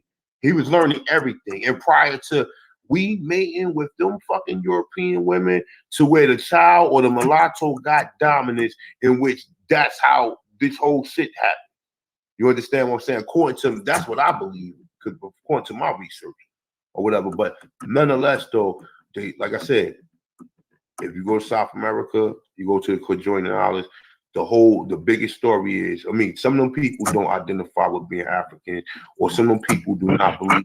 And that's another thing, what people saying, well, we should stop saying, we should stop trying to say the difference between Africans and us. Okay, we both been oppressed or whatever. That's a fact. Okay, that is a fact. I don't have nothing against the brothers and sisters. I don't have nothing against white people who've been oppressed. I don't want to see nobody oppressed. You understand what I'm saying? You know, that's what freedom is, and that's what justice is. Justice is you don't want to see nobody treated the way you treat it. And even if you do have an opportunity to turn the sword on the next person, you don't want them to go through the shit you got to go through, because it's too much energy to keep on revenge and revenge and revenge. At some point in time, we need to just stop the revenge shit and just say, all right, well, man, look, man, I'm tired of this revenge shit, man. We're not getting nowhere. You understand what I'm saying? Let's make a justice that we have some type of justice where we got to keep on, I kill you, we do this. Nah, that's not going to be a system that's going to work. But what I'm saying is, just think about it. What you think about that, Chief? Well, we talked about this yesterday on the show, right? And what we were talking about, I played a clip of Cardi B, right? and she was going off. She was ranting about people were calling her a culture vulture in hip hop, right? And basically, she was saying that hip hop is her culture, this and that, and the third. And I agree with that. Hip hop is American culture. She's Dominican. She's from Dominican Republic, and just because she speaks Spanish and from a country that was dominated by the Spanish people, right? You know what I'm saying? Um, they're still our brothers and sisters, right? And color is not the thing that makes us black. The thing that makes us black is our experience, right? Is the culture, right? And hip hop is a part of that culture. But I don't even want to say black. What makes us Aboriginal is that you identify with your culture here, whatever. And just because you speak Spanish or French or or English, you know what I'm saying, for that matter, that doesn't make us separate. You know what I'm saying? And those are the things that they set up. And I also said that, dark skinned people shouldn't play into the caste system also by playing the colorism game. That's the part of the caste system. So in 2018, we should never be talking about light skin, dark skin as part of anything. That's crazy. Understand this though. Understand this. Let's be 100 on this shit, okay? We got problems within African Americans, within our own fucking people. So when you just say, okay, all right, well, everybody is welcome to do this, that brings a lot of fucking confusion because we already got problems within our own people ourselves. Okay, so now think about how people been infiltrated and how all these things because we were always so willing and so free to say, all right, well, boom, we can have it. I don't have a problem with, like I said, any Latina or even Hispanic that's claiming that this is their so-called culture. I don't have a problem with that. Okay, I really don't. If they respect the culture, I don't have a problem with it. But understand this, to be for real, even though that hip hop was created in North America, it did have somewhat of a, we want to say some Jamaicans were involved. Some people even say some Puerto Ricans, but I don't see the Puerto Ricans involved outside of some of the dancing and maybe helping behind the scenes. There was no Puerto Rican rapper when I was coming up besides Fat Joe, and he didn't come out until the 90s. When back when Melly Mel and the Furious Five and all these motherfuckers, I don't remember no Puerto Rican rapper, do you? But what I'm saying is that ain't even no. It wasn't none. It was none. It was none. You can't. No, the first Puerto Rican rapper there was Fat Joe. Fat Joe and then Big Pun came. And then you have a plethora of different people who coming through now. But what I'm saying is, as far as Cardi B. Yeah, but there's no such thing as Puerto Ricans, though. There's no such thing as Dominicans. But it's Jamaicans or Haitians. That's how they're separating us. Okay, but understand this too. Tribes are separated by different cultures too. What separates the Fulani and these other tribes are different cultures. Yes, they look alike, but they got different cultures. One got a bone in the nose, and one got another different culture where they might have scars or something like that. So there's different cultures. Different cultures separate people. Now, what happens is this: most of these people, they integrate into our culture by choice. They come in by choice. And when they come in by choice, they have a choice to choose and adapt a lot of the culture what they want to choose. You understand what I'm saying? But it's not definitely your culture because in that part of, like I said, and I've been in Dominican. Now they probably got Jordans and they probably got all this stuff that they see us wearing here in North America. But prior to that, they didn't have none of that. But then you also got to take into account of how Dominicans treat Haitians. You got to take all that shit into account when you talking about people, because you talk about you can't like one set of black people and then you don't like this other set of black people. That's not right and exact. So like I said, that's what I'm trying to tell you. Even within our own community, we got to still sit here and pick out blacks. We got these bougie blacks, and let's go on this point real quick. And you can always come back to the whole thing what you was addressing with Cardi B, right? You tell me this, right? There's 104 fucking black colleges in North America, right? You have all these Spelman and all these different fucking black colleges, right? All in the South, right? Which we know a lot of them was funded by the Rockefellers and these different these different people or whatever that got the money or got the funding or whatever. We do understand that, right? But what I'm saying is this: why is there such a big separation of rich to poor between so-called African Americans or Aboriginal Americans, right? Now think of it like this, right? The big separation is this, right? And this is the reason why a lot of our communities is fucked up. A lot of our communities fucked up because a lot of the blacks that was well off, that had money, they moved out of the fucking community to move around white people. And when they did that, they took their education to be around them instead of coming back in the community, taking one of the crabs out of the barrel. Because everybody's job is this, right? Everybody's job is this is what I look at in life, right?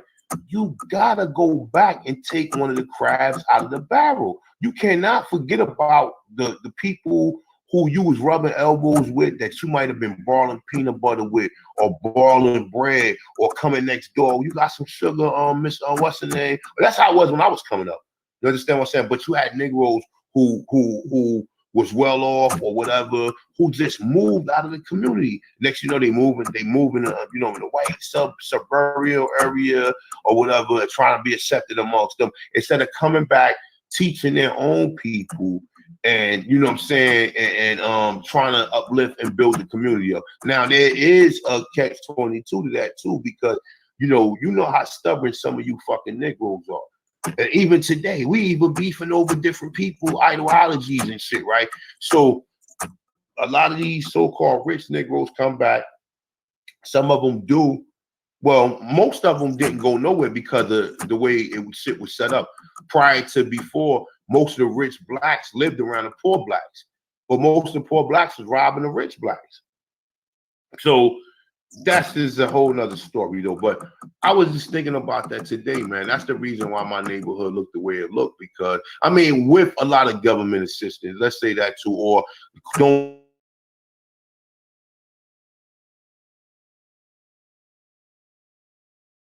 entities conspired to make the situation get worse and conspired to make us not being able to have an easy way to get ourselves out of the situation. Because understand it, just like they did with the Chinese. When the Chinese were trying to come up, they gave them opium. Just think about that. The English gave them motherfuckers opium. If you hear about the opium wars, they gave the Chinese opium. It took the Chinese a couple years, centuries to come out of that. You understand what I'm saying? But as far as us, what the whole deal was, all right, we're gonna keep a couple of them. Like they tell you, have you ever seen that interview where they sitting around a table and the white dude, he's sitting there telling his friends, well, we always want to keep a couple token Negroes, which will be your Oprah Winfrey's, your Michael Jordans, or anybody who they feel as though they make rich. They're going to control him. You're never going to see no LeBron coming out saying anything controversial towards helping Negroes, because that's not, they the one who paying them. You understand what? And they're gonna pay him not to say nothing. They're gonna pay him, well, we're gonna make you more rich not to tell the rest of the Negroes anything. So here, just take this extra $1 billion and don't tell them nothing. Just worry about your kids. And this is the problem. This is the whole problem we got. That as long as everybody got a bag, black people ain't never going to unite. They ain't never going to have no unity, because everything is about the bag. In the 60s, everybody didn't have a bag. That's the reason why everybody was mad, because everybody was living in poverty. But now you got blacks that got an opportunity to where they're saying, well, look, if you ain't get yourself out of this condition or whatever, because you don't want to get out of the condition, so therefore I'm not obligated to help you or whatever, these people never look at the whole story, never look and say, well, then let's go back a generation. What happened with the last generation of this family? Did they have a solid family bond? No. The father was on drugs, the mother was on drugs. The father went to prison, the grandmother had to raise him. The grandmother was older, the grandmother couldn't attend to the child the way she was supposed to, so therefore the child was able to venture out and learn on the streets, and therefore the street raised him. Before you know it, he caught his first charge. went through juvenile, came home, and he's back in jail, and it's been a cycle ever since. Now he's 40 years old, never had a fucking job, never became a responsible adult because of the certain situations that was put in there as opposed to us. Now understand this, when people telling our dumb asses is this, when they shoot us, or when anytime you see anything happen, right? Think of it like this, right? If anything happened to the Chinese residents over here, and it's a continual problem, China going to step in and say something. If anything happened to the Indian residents that reside in America, either as a citizen or non-citizen or whatever, they're going to call the embassy and they're going to straighten that shit out. That shit going to stop instantly, okay? But anything happened to so-called African Americans or black people, who do you call? You have no nation. Then you call fucking Al Sharpton, which Al Sharpton is paid by them. He go in and just negotiate a check for you in which you get paid, and then you never say nothing else about the situation. Okay? You have no nation. You're by yourself. Okay? You have to recognize who you are. Half you motherfuckers think you're African because you had a little bit of money and you took a DNA test or whatever, and half of us believe that we are so-called Aborigines because your grandmother told you that. Now, I don't mean myself, like I said, man, you got to do the math. You got to do the math. Let's do the math. They don't never tell you why would they hide the fact that they was taking people from here to West Africa? Why is that never mentioned?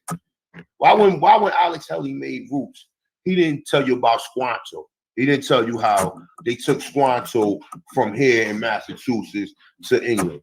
Why they don't tell you that? Why do they keep that out? Because the shit is kept out on purpose. Okay, it's kept out on purpose. Ain't you missing something when you tell a story of slaves? Ain't you missing the fact that it was fucking Aborigine slaves? And when we say Indian slaves, not the ones that's on a reservation, the Indians that look more like the Africans. Because that picture of the Americas, when they show you that so-called, even you could call it an Oscar, whatever you want to call them, or you could call a bottom one a Negro, which we know that's not the truth. The Negro is the one at the top, which was the American, and the African, even though that they was saying, oh, Negro from Guinea or Negro from some of these African countries, for the most part, they applied that word Negro because the word Negro was dealing with the Spanish, and the word Spanish was applying that to the people that they were finding in the West Indies and in the island of Espanol, etc. You understand? So when you look at the picture, he's a Negro. He's a Negro. You can't doubt it. You can't deny it. You can't sit there and say, well, oh, that's an Indian. That's another bonk in the head by a homie, the clown sock. You know what I'm saying? This one, you take the socks from the athletes that just played a fucking football game and hit a motherfucker in the head with it, because you got to think about it. That's a fucking black. The American look just like the African. What part are you missing? What part do you have a problem with? Because you got in your mind that these people in program, oh, that's an Indian. That's an Indian. And that's the problem. You know what I'm saying? That's why, look, man, I got a documentary coming out, man. I also got a book. I'm going to do a book, documentary. It's going to be called Culture Freedom. And it's basically going to be explaining a lot of this stuff or whatever, though. But I'm definitely going to put my mark in this history, man, because I did a lot of research on this or whatever. And this shit wasn't for vain. It was definitely to uplift and help some of you guys find who you were, who we were, and where we came from. You know what I'm saying? And if I helped in any way, I might not know how to do the genealogy and tell you all that. I can tell you how to correct your status. I can tell you that, but you need to do your genealogy. You can proclaim to be an Indian without doing none of your genealogy. You don't never have to do your genealogy and you can be an Indian. And it's up to them to prove that you're not. All you got to do is correct you can go back, correct everything that they did. That's how you correct shit. Everything that you agreed to, you disagree, and you correct that. And when you correct that, you don't have to track yourself to no tribes, because they didn't mix us all up. That's your excuse. You can say, well, I'm one of the I've been my culture has been reconstructed. I'm a displaced Indian. It gotta be some type of category for displaced so-called Indians. So because you're a displaced Indian, make it even worse. Oh, because he a displaced Indian, he has no culture. Just make him an African. And this is the thing that I see a lot of brothers that do got culture and they try to knock on us for not having culture. How you gonna knock on us because we was enslaved and we was displaced and people wasn't able to keep their culture together like some of the other people were. You understand what I'm saying? Like, so we don't have no culture of Africa, nor we don't got no culture of the so-called Aboriginal. So build on that for a minute, see. Well, check it out, man. We asked the question yesterday. Shout out to Ty Dana, shout out to Lex Vortex. Is hip hop Aboriginal or African? You know what I'm saying? And so, you know, Ty Dana had called one of his friends who was from Togo, right? And think about it for a second, right? Majority of the time when we hear from, you know, a lot of the, you know, this Pan-African movement, we never hear from people that are actually from the continent of Africa, right? Or even see them in the marches or anything of that nature, right? So he asked him, is hip hop Aboriginal or is it American or is it African? And he said, oh no, it's it's American. Based on, he said, in anything that anybody's doing in Africa, they would just be emulating us here. So, you know, and obviously majority of anybody that chimed in on this said it was Aboriginal, you know what I'm saying, it was from America. So everybody knows this around the world that it's our culture and it came from us, right? Just like blues, just like jazz, just like anything else. Anything that came from this land is our culture, y'all. Some airplanes, anything that was invented here is our culture. So they just have figured out a way to alienate us from our culture, our stuff, and make us think that the food that we like is a slave food. You know what I'm saying? And it wasn't slave food. That was our culture here. That was our food. That was indigenous to this land. So we're gonna keep liking the same food. What we just keep liking slave food, y'all? Really? Think about that. That don't make sense. We like good food and we cook good food. So I don't for me, man, it's just we have been told the story in reverse. Like damn near everything is just in reverse. It's just wrong. And you have to go into the information brand new. You know what I'm saying? And get you some etymology into some words you are not clear with, you know, words that they're using. You have to get an etymology dictionary, or you just have to have discernment to know when they're calling somebody in the 1600s, 1700s, 1800s, even the early 1900s, African American. You know, you always gotta kind of understand what's going on with that situation. You know what I'm saying? So I just say, man, that we, you know, start over, man. Start over with the information, man. Search within, listen to yourself, because a lot of the answers are within you, and the universe will bring, you know, all the evidence to you. Because that's what happens with me. You know what I'm saying? Like a lot of times, you know, it's just stuff I know, right? And I'll be researching. I say, oh shit, I find something to cross reference it with. You know what I'm saying? Then I have to find something else to cross reference that. You know what I mean? So, yeah, you know, we try to be thorough in the information that we put out, right? So that kind of segues into what we was talking about, you know, yesterday. Also, is, you know, we was on Sixth Dynasty. Shout out to BCFC. She was over there doing her thing or whatever.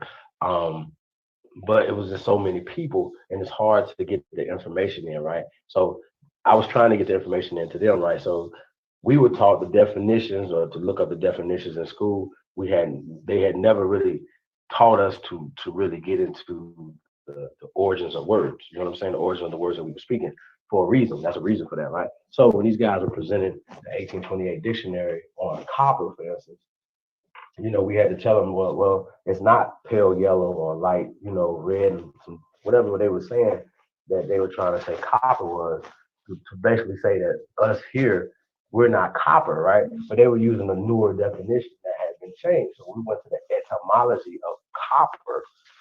It says dark reddish brown, right? I also went into the etymology of maroon. That's was a key one because there was maroon colonies, everywhere, right?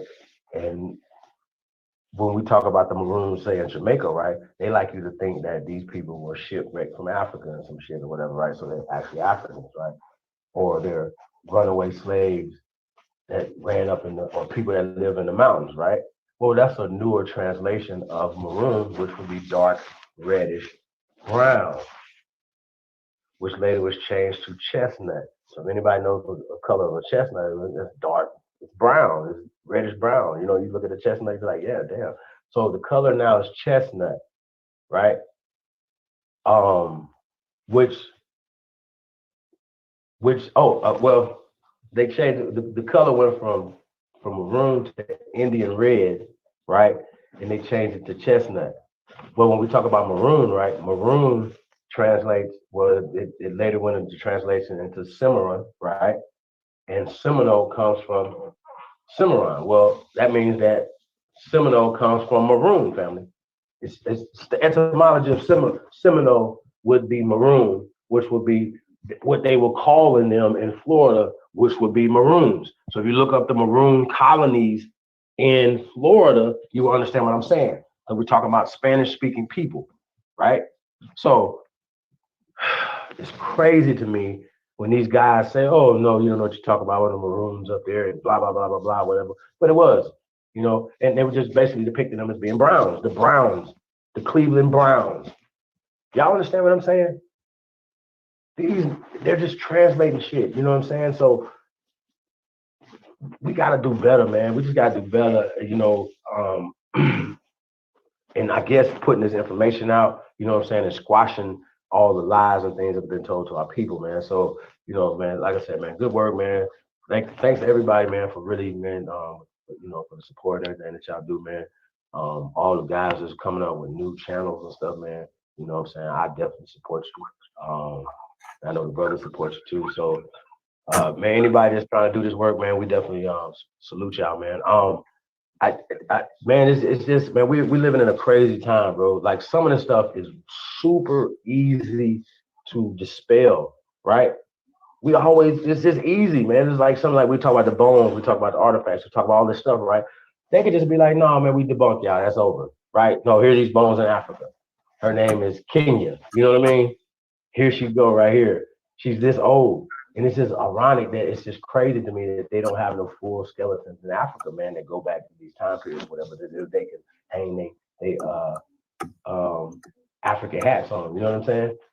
I just think it's weird, bro, the way people move, man. And they're so emotionally attached to words when they know that these people are casting spells. They know that Noah Webster is casting spells. Period. It doesn't matter what we're talking about, right? So I suggest to them that I don't have a problem with the color black, right? I like black. You know what I'm saying? I want black to have some power, right? So why don't somebody put out new definitions of words, right? Socially, because it's only social, right? We're not talking about whatever, right? So we can socially change these words, right? So we can write down, because Noah Webster wasn't nobody to us. He wasn't greater than our grandparents. You know what I'm saying? So why can't we say, hey, well, black means power. Black means beauty. Black is this and that and the third. You know what I'm saying? It's the original of this and that and the third of what we were taught it was, right?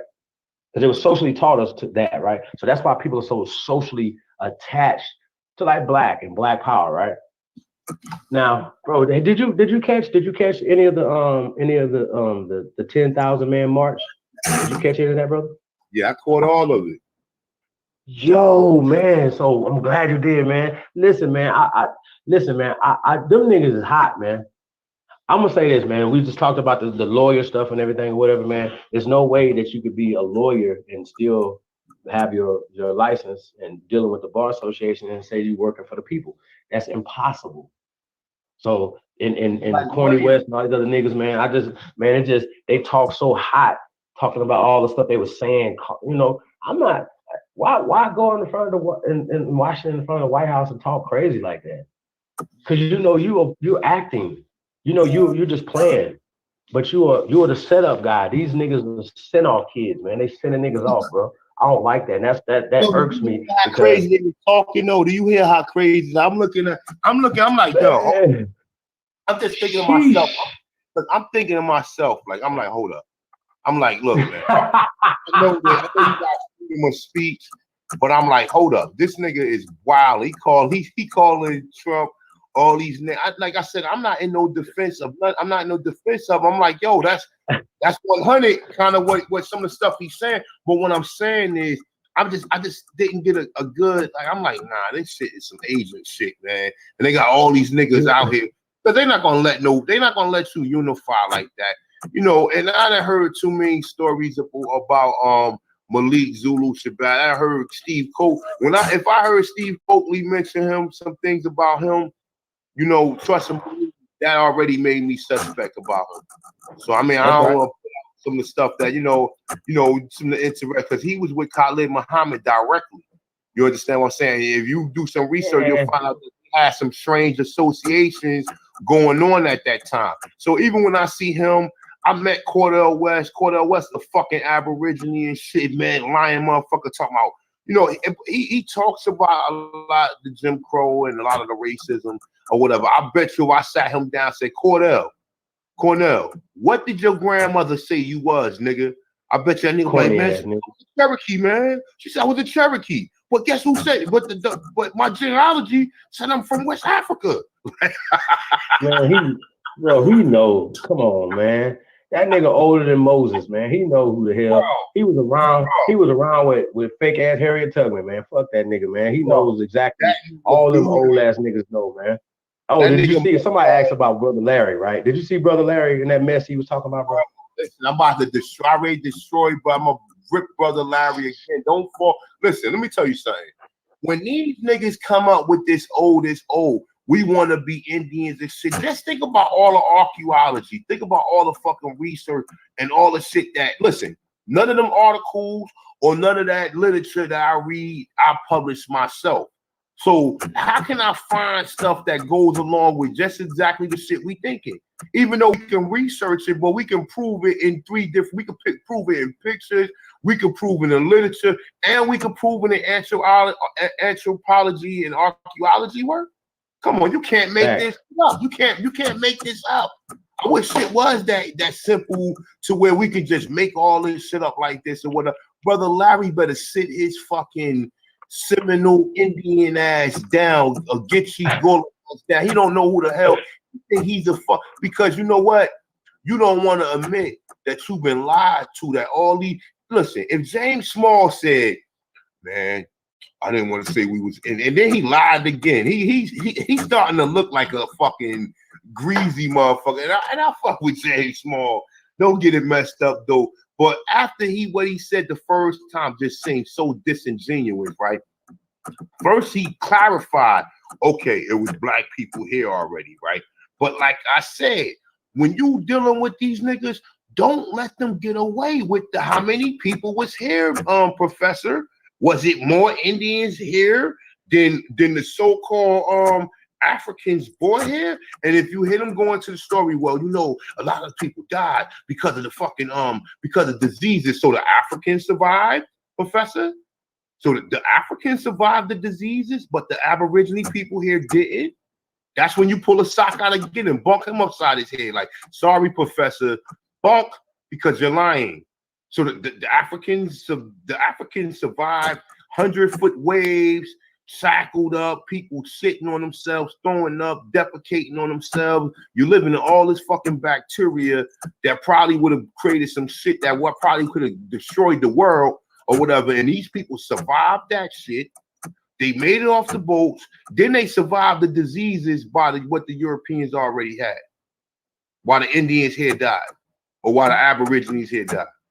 And then you was already shipping Aborigines to Barbados and Bermuda and bringing them back as Negroes or whatever. And when they was coming back, they knew they was Indians. They was trying to get. That's why a lot of them was running away, because when they would bring them back, a lot of them was running away trying to get back home, or trying to say, all right, as soon as I get a fucking opportunity, I'm getting the fuck out of here. Where's the African running to? Where he's running to? He don't know where the fuck to go. But these niggas would sit there and fill you up, Brother Larry, with these imaginary stories or whatever, or shit that he read when he was in jail or whatever. He don't want to let it go.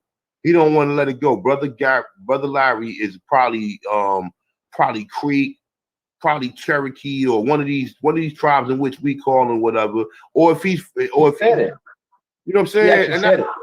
He actually contradicted himself, saying, "Hey, and I got Native ancestry too." I was like, "Oh my god!" But look, see, the problem is they don't know what a real Native look like. That's why even before I started going in with a lot of literature, I started showing people the pictures first. Let's understand what these people that they said that looked it like. And let's understand what we look like. And let's understand what the classification is here that they're fucking around with. And let's understand that they're telling you that they had slaves since the 1600s.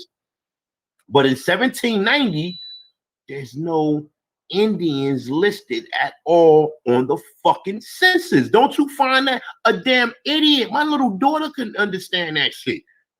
She can understand that shit. Hold up. They was enslaving Indians since the 1600s. Okay, check. They were sending them to Barbados and Bermuda. Check. When they brought them back, they was Negroes. Check. 130, 140 years later, you don't see none of them on the fucking census. Where they at? Where they at? Okay, and that's the thing. Like they can't account for that. So even with all of the other information, the mounds, we got James Small talking about, oh yeah, they used to take me to the mounds. So what did the Indians look like, Professor Small? Since you saying you are one, because you keep on being fascinated with this African love story of you being brought over here and they bringing you here like, yo, niggas is crazy with this shit, man. Let it go. Let it go. Let it go. Let it go. But like I said, a lot of people do that because they got personal interest with Africans. Like I said, I don't have no problem with none of the brothers and sisters in Africa, none of the other brothers and sisters who identify as that. It's just a problem when you come here that we automatically see you, that you're not here for us or here to help us. Now, most of them want to excel in all these European jobs and everything. And when they do it, they ain't nothing no different from a black coon. The same African American coon, there's no different than an African coon. They came here and did pretty much the same thing, and they're gonna stop you at that door faster than even your own people would. But when you go to these government agencies for help, and let me take that back. Let me take that back, because I was when I first learned how to do like civil suits and everything, it was a Nigerian lady that worked in the county building where I go get my shit from. And she sat down with me and showed me how to do the shit. She was calling me brother and everything. So let me rephrase that. You understand what I'm saying? Let me rephrase that you do got some of them that do work in some of these systems that will help you. So I don't want to be naive and say, well, oh, none of them will help you. That's stupid. That's not true, because I have met plenty of Africans that's here that once they learn the system and once they see like, yo, yeah, I see the difference. They fucking y'all. They put y'all on drugs and they let us come here and do all this other stuff. I've heard Africans tell me that. I've heard them come to tell me like, yo, he was my brother, one of these African brothers that I always speak to that be doing observations, and he be telling me about a lot of stuff.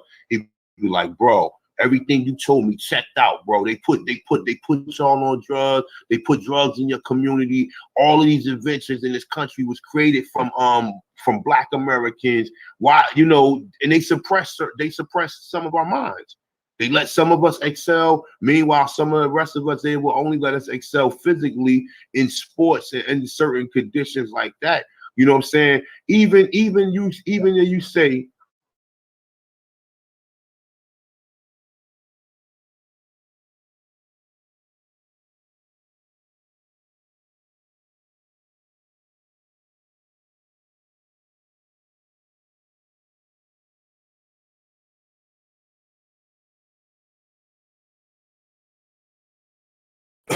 I got another Nigerian friend that live upstairs. I was explaining the African shit to her. She caught right on. She caught right on to it. She said, so you telling me that none of the people in Africa is Africans? That was a word that was just created, and that was just, she caught on to that shit quick, because she said, you know what? She said all of our areas, because she said one of the rivers in Africa was named after one of the tribes that her mother came from. And she was telling me, she was like, we got tribes, and she was explaining to me like that. She said she never heard of nobody being called the African until she came here to this country or whatever. So that automatically disqualifies you as an African. You understand what I'm saying? But like I said,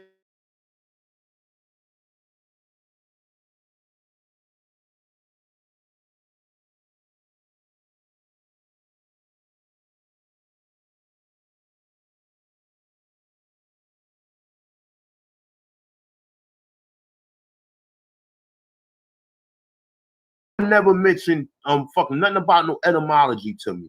I knew about linguistics, but I didn't know nothing about no damn etymology. Shout out to Tariq Bey, because I would never know about no etymology if it wasn't for him.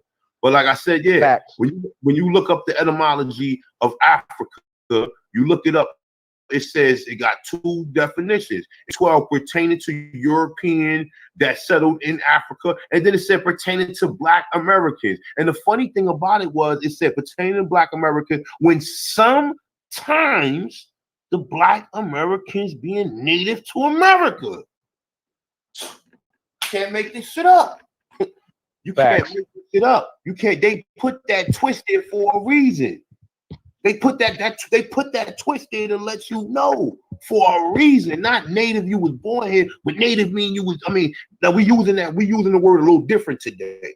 Not native mean you was born here, but native mean you're from here. You understand? And I don't like to use the word native. I don't not use that because the word native means one born in a particular place. It did not mean a Tanshan or Aborigine. It did not mean that. Or indigenous. And be careful the word indigenous too. But Yeah, you got to. That's why I fucks with the Tanshan. I mean, well, go ahead, Chief.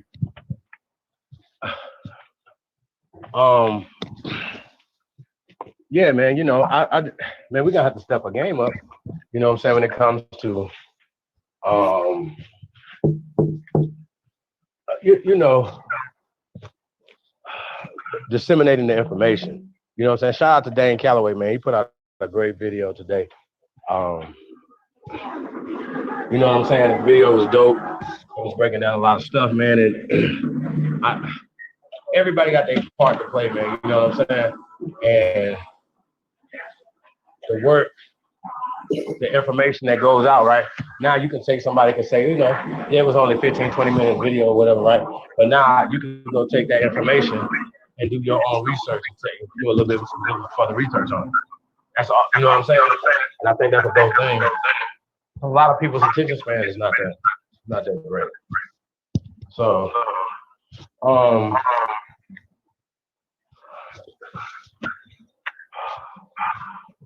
these words are killing us, bro.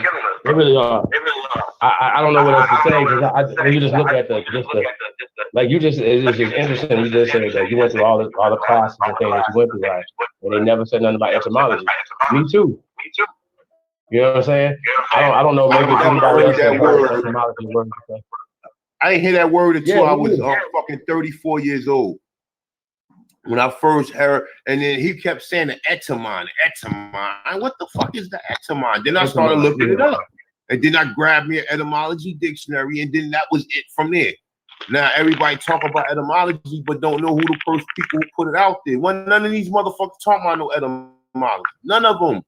Probably Imhotep, Asar Imhotep from the Amun Ra squad, him and Sajedi sometimes, they mentioned etymology, but they was mentioning that shit after Tariq Bey was talking about it.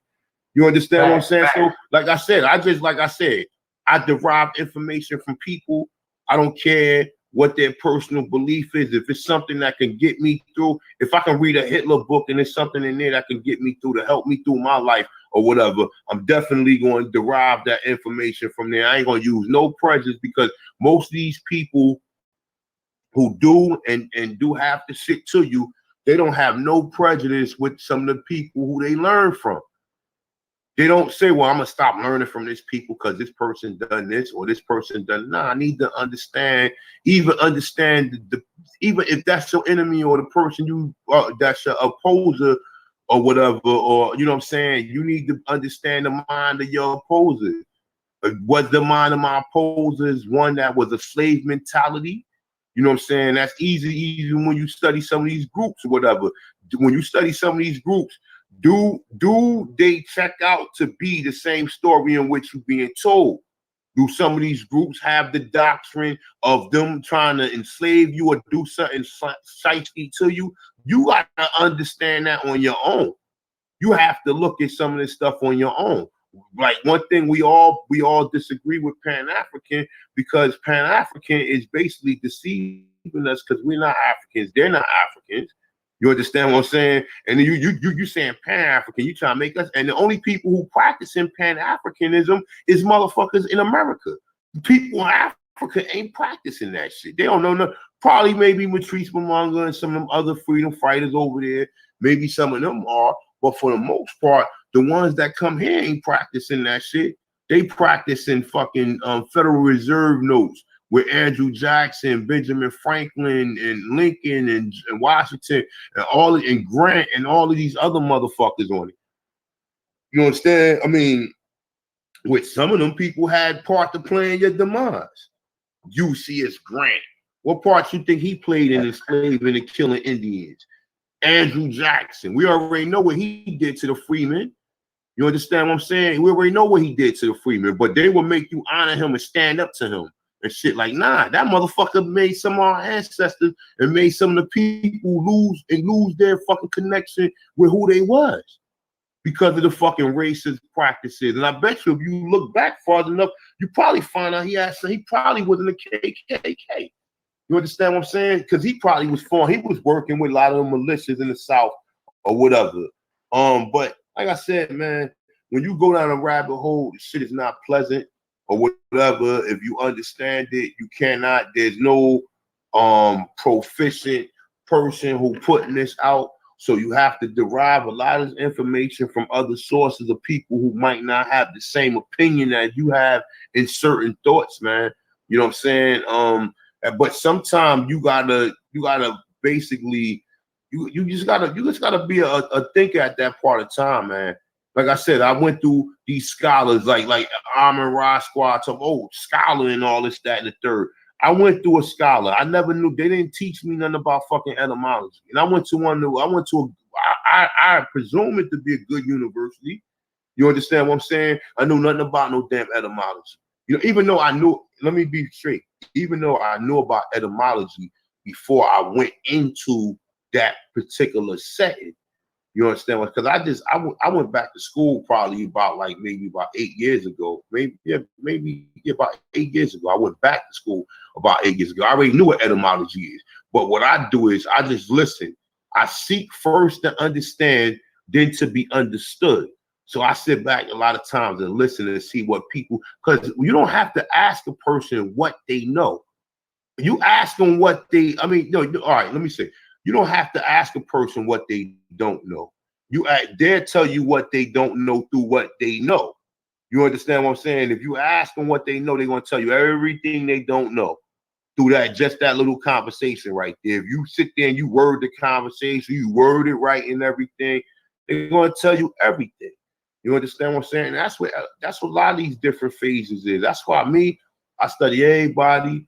I'm a student, definitely a student of the game. Shit, I still listen to John Henry Clark, to Dr. Ben. I love Dr. Ben, boy. I mean, I ain't gonna front. I love Dr. Ben, even though Dr. Ben deceived a lot of us. But guess what? Motherfuckers on the street deceived us too. You know what I'm saying? Motherfuckers deceive people every day. You know what I'm saying? And even in worse ways or whatever. But you just gotta look at some of the information that he did put out there that you can benefit from and that you can learn from and that can help you, even move on with some of this information that we talk about, even with the Africans, get your understanding of that some of these people wasn't Africans, that even when we start talking about a lot of this movement up there in the Middle East and all that, that was basically pushing the original black people that was up there. Because we can say this two ways. We can say, all right, remember, Asia Minor, Asia Major. They always say that the world was called Asia. They always say that. I've always heard that the world was called Asia first, even before Ethiopia and Al-Kebalan and all this other fantasy shit that people be coming up with. I've always heard that the planet was called Asia first. That's why people don't get the understanding why they call people Asiatics, because the fucking whole planet was called Asia. It's not because you from Asia or you look Asian or nothing like that. It has nothing to do with that. It was because they said that the whole planet was called Asia. That's why you was Asiatics or whatever. You were the first Asians, or the first people to derive from this planet that we call Asians was the dark races. So, like I said, you had all them people in the Middle East. All them people was already there. It was already black people in the Middle East. When that whole, like the whole Arab and all the like the pale skin Arabs, when they started rising, they started pushing a lot of the blacks Arabs that was originally there out, pushing them towards Africa, pushing them closer into Africa. And if you read a lot of these books, and even when you hear Dr. Ben and a lot of these scholars talk about it, you don't understand it because you think that they came from Africa and they invaded. No, the people in the Middle East are the fucking children of them. So they couldn't invade it because they are not a separate race of people.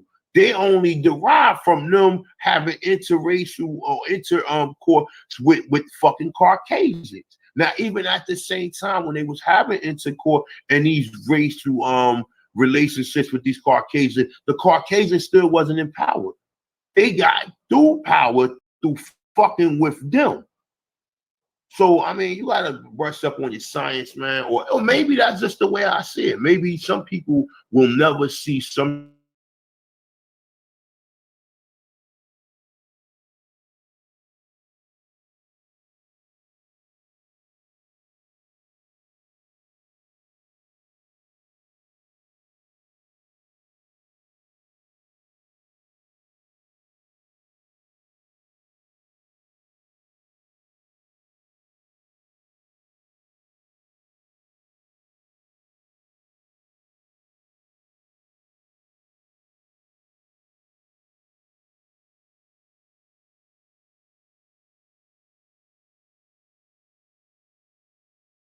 already hit. So Right. go ahead, you want Well, here's the thing, though. Go ahead, build Yeah, on it. yeah. Here's the thing, though, bro.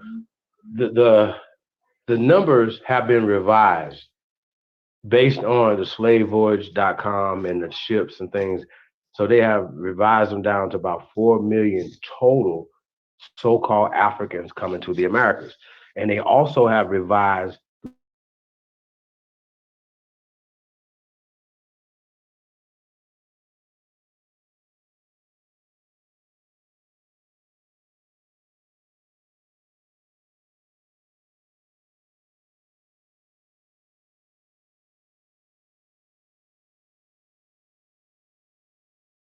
and the source for this is Dr. Henry Louis Gates Jr. is the source for the 198,000. And what name is the organization he with? I gotta ask Lex Vortex no. No, because I remember we were looking it up and looking up the website and stuff one day. But you know what I'm talking about. Vortex was talking about. Vortex was definitely the one who did that the research saying connected him to slave war. I ain't even know he had nothing to do with right. Right. Right. Well, that company, the genealogy company, whatever, that project, whatever. Well, we already know who they're funded by and stuff like that. We already know what he's talking about. So he's already said that the spitting in the tube and tell somebody that they from a tribe and all this stuff is ludicrous. Can't do it. But he still works with your boy Rick Kittle. You know what I'm saying? And it's just funny to me, man, how these people are running this psychological game on our people. Like it's ridiculous, man. You know what I'm saying? Because you can't spit in the thing and tell you what tribe you came from in Africa. And it's just interesting to me how a white person can spit the two and it just magically stops in Ireland or some shit or France. You know what I mean? It's just crazy to me, man. So what about Cheddar Man and them? Like, you know what I mean? Like, so it's just too much dumb shit out there, and the majority of the stuff that a lot of people that are mad about, it's been debunked science already by the people that taught them this. They don't teach out of Africa no more. It's over. It is actually over, and they base everything on out of Africa, and it's just been debunked. Period. And I think that's the problem, that we're going on a lot of flawed information that was given to us in the 70s, you know what I'm saying, in schools and stuff like that or whatever, in the 80s and the 90s, you know what I'm saying, and especially when they started bringing us Africa and stuff like that. But that didn't come into the 90s. You see what I'm saying? But we are still going off of flawed information, fam, and that's the problem that we're faced with. Socially, we're being treated the way we've been treated because we've been shot down the streets, because socially we're not connecting ourselves to this land, family. And that's the problem. And we're not doing the things socially to not have the cops in our communities. Y'all see what I'm saying? And also, we would be policing ourselves if we were doing the right things, and we were thinking the right way. We were thinking about Aboriginal lifestyles and about this land and tying ourselves back to this land. That right there solves majority of the problem that we're having in America. Period. And when they talk about black power and all that black power, and all that stuff, this is black power, bro. This is connecting ourselves back to the land. Is connecting ourselves to our power, bro. Yeah, I got an echo. So I got an echo. Yeah, so that's all it is, man. You know, tap into your energy, man. Tap into your people. You know what I mean? So we got it right up on our feet, man. Shout out to Aboriginal Power, man. He was telling me about all the things that they got down there in Tennessee, bro. Like, some of the stuff is hidden in plain sight, man. They're hiding it right there. And we drive right past the stuff, man. And we don't see ourselves in any of this stuff, you know what I'm saying? And you said something about Professor James Small saying that they used to take us through the mountains. But he said that his grandfather said that was their ancestors in the mountains. I mean, that's deep, bro. Yeah, it's how you not tie yourself back to your ancestors, Professor Small? Professor Larry? You know what I mean? Come on, man. It's too much. Because he got the wrong identity of what these Indians look like. The Indian in a lot of our families is always the real light lady or whatever, and that always didn't look like none of the Africans you knew. So that throws you out. You know what I'm saying? That throws your mind state out of that. But to know that she came probably from either someone raped her, one of her family members, or some weird relationship that the European had with probably her mother or whatever. You understand what I'm saying? We don't know what situation that came upon.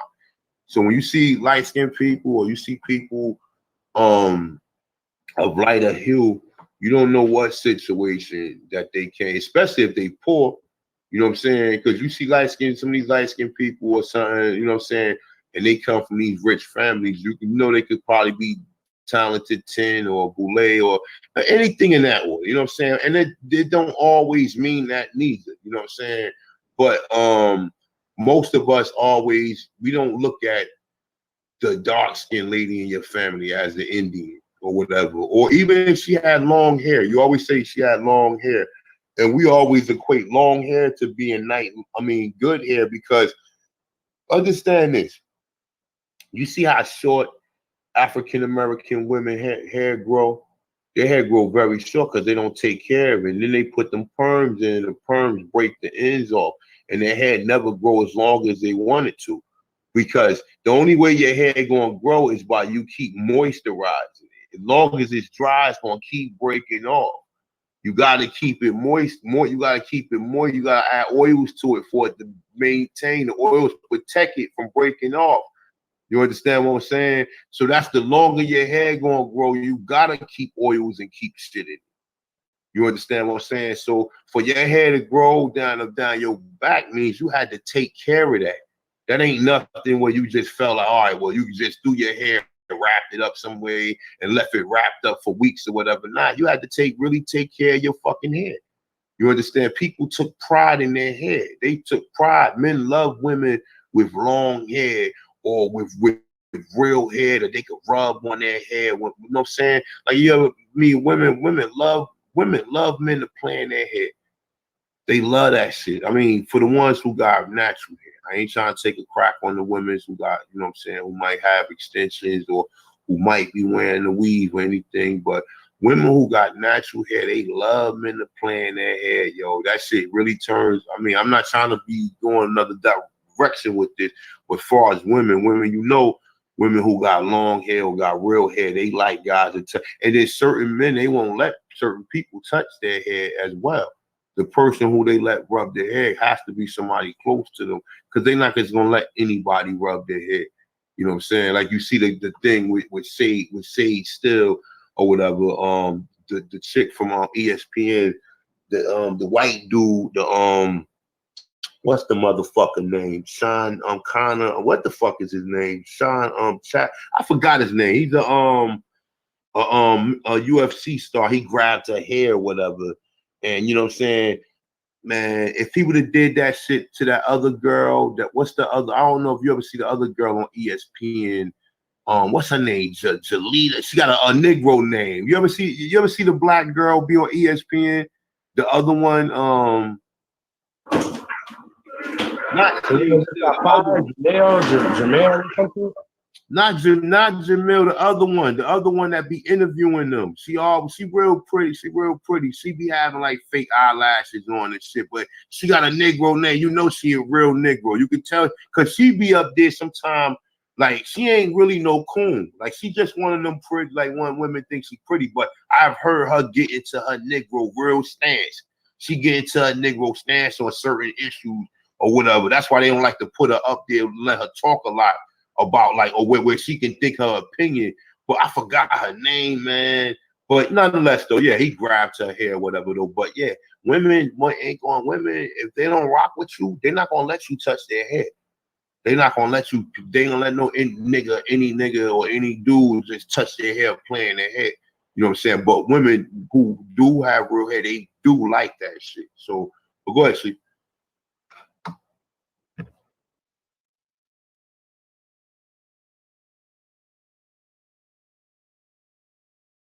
You're. No, I guess C5. Let me see who in the chat room, man. Who in the chat room? I'm here, bro. Yeah, shout out to the chat room. Yeah, we got Lex up in there. I don't know if you want to come in tonight. Big back. I got Mr. Mosby, American Copper, Aboriginal Son, Peace. Lane 58013, Peace. Peace.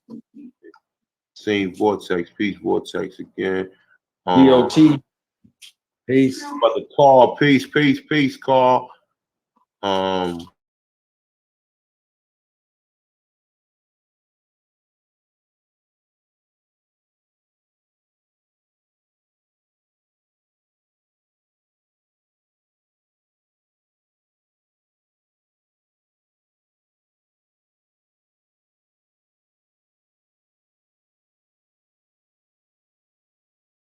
Looking for Young Cherokee Prizzy, what's up?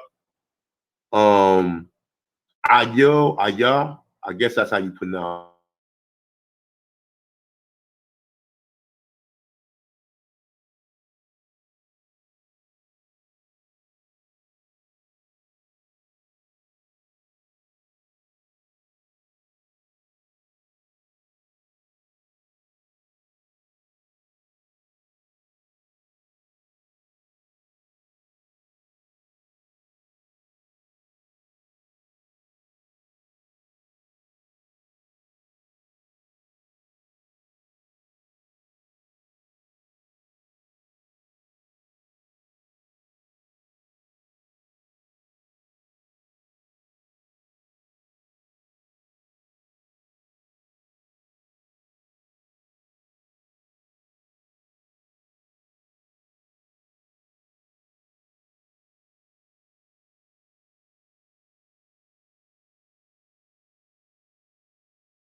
everything, but that shit doesn't make them a coon or nothing like that. Somebody personal beauty or what they personally think of, but that's a whole nother story. That ain't got nothing to do with them being a coon. Like, you know what I'm saying? Sometimes we got issues with our you know, we got issues with the way we see ourselves, or we never, you know what I'm saying? You know, we got insecurity issues. That ain't got nothing to do with a person being a coon, though. So don't never get that confused. Oh, cause she got weave. That shit ain't got nothing to do with it. And, you know what I'm saying? I met some of the realest people, some of the realest women, you know what I'm saying, who might have makeup on and who might carry stuff like that. So never think that it's about that. But if you are brave enough to go without that, you gotta definitely give women respect for the ones that's able to do that. But yeah, Chief, go ahead, go build on that.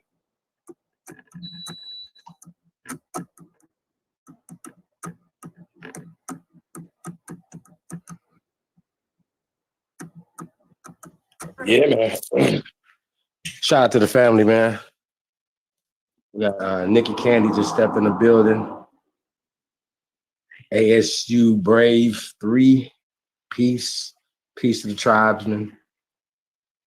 Shout out to Lex Vortex. Hey, we open up the panel tonight? DOT. Can you hear me? Mic check. Mic check. What you say, Chief? I said we open up the panel tonight. We'll open up to who? Who wanna come? Tell them post that email. I send an email out. I'm gonna send it to Lex. Tell him to send me what's his email. LexVortex@gmail.com. Oh, hold up. Yeah, man. Peace to all the great ones, man. All the great minds in the building. Hey, be on the lookout for the Great American Powwow, October 6th, 7th, and 8th coming soon. The site will be up, man. To be able to register and things like that, man. Looking forward to seeing y'all come out, man. So gonna look out for that, man. There's a lot of great opportunities coming up. We'll be trying to create some jobs and things around here, man. Because that's what it's about: food, clothing, and shelter, right? So that means that we need to create infrastructure, businesses, jobs, and everything else, or whatever, part of that conversation. So not just talking. We're gonna roll them sleeves up, man, and get to working, man. So shout out to the family, man. We'll go.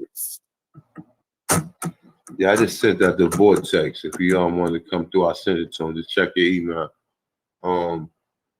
But yeah, man, definitely, yeah. Shout out to Chief, man. Chief definitely doing his powwow, man. Definitely shout him out, man. Everything. I definitely want to come through. I guess we'll probably be able to really build on it as we, you know what I'm saying, as the time get closer, or as you really, you know what I'm saying, pretty much put it together though. But we're gonna be definitely reporting on that, let you know what's going on with that on my channel, plus both the live streams. So if you're able to get there, definitely come through. Show the brothers some love, you know what I'm saying? How the same way we build right here, we family. You know, some of you guys got some good ideas. Some of you guys, like I said, man, me personally, what it's always going to be about is this, man. You always going to need to know how to do agriculture. You always going to know how to you right now. One of the biggest things you need is a water purification system. You need some type of water purification system, because if there's no lakes and nothing around you, or no clean drinking water, what the fuck can you drink? So that's something that you should always be investing in, water. So you ain't got to go. Water is free. This earth provide water. You should never have to go. You ain't got to go ask no motherfucking body, can you have any water? Because you have a right to have that. And I got a right to have that without paying for it. You understand? I have a right to have water without paying for it. I have a right to have food without paying for it. That's just one of my basic natural rights. And that's what people don't understand. Even when they start talking the Constitution and all this shit, the Constitution only enforces natural rights.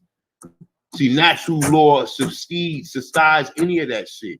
If you live in your natural capacity, you understand, you should know that agriculture is very important. Agriculture is very important. And like I said, man, I'll be looking into like water purification systems. I know how to a brief idea how to make it. You know, I've never really constructed one, but I've made them like I made small ones. I've made small filters through sand, rocks, charcoal, and like a filter, and then you run the process back through sometimes, or you put put the rocks at the end of the filter, and the water come out clean. But there's a lot of other things you got to do too nowadays, because there's other like parasites and other different organisms that's be inside the water that make you sick. That shit get in your stomach, that's a wrap. You know what I'm saying? That's when people start getting sick, because you drink that water, that shit go right to your stomach, go right in your intestines. You know what I'm saying? And that shit run chaos in it. But yeah, definitely, Chief. Yeah, man. When Brother Larry and them clowns be having these fantasized romantic stories about African, we know they ain't do no research, because they living off of 380 thousand people when we can even that number is suspect. You just said it's 192. I read it was 257,000. They changed the numbers up to make it seem confusing or whatever though. But however you look at it, you know what I'm saying? You know, however you look at it, you have to always look into how many people did they say was here. You cannot take their accountability without taking accountability of how many people was here. So these people was that evil that they came here and killed all these fucking people. You understand what I'm saying? It's either that. These people came here and killed 100,000 people and you can't find no bodies for them.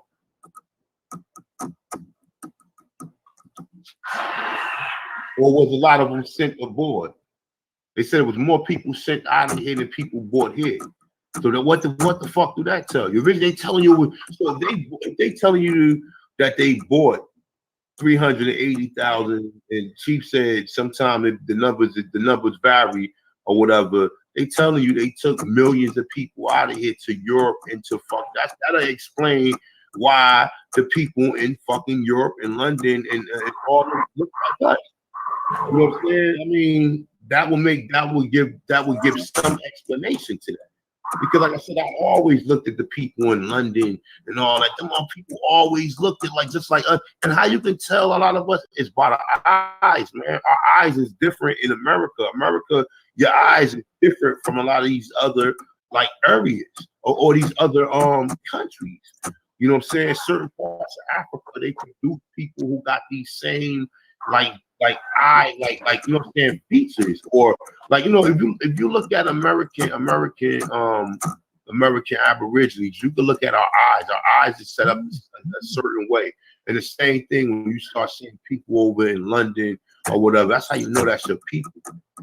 But Chief. Mm-hmm. That's right.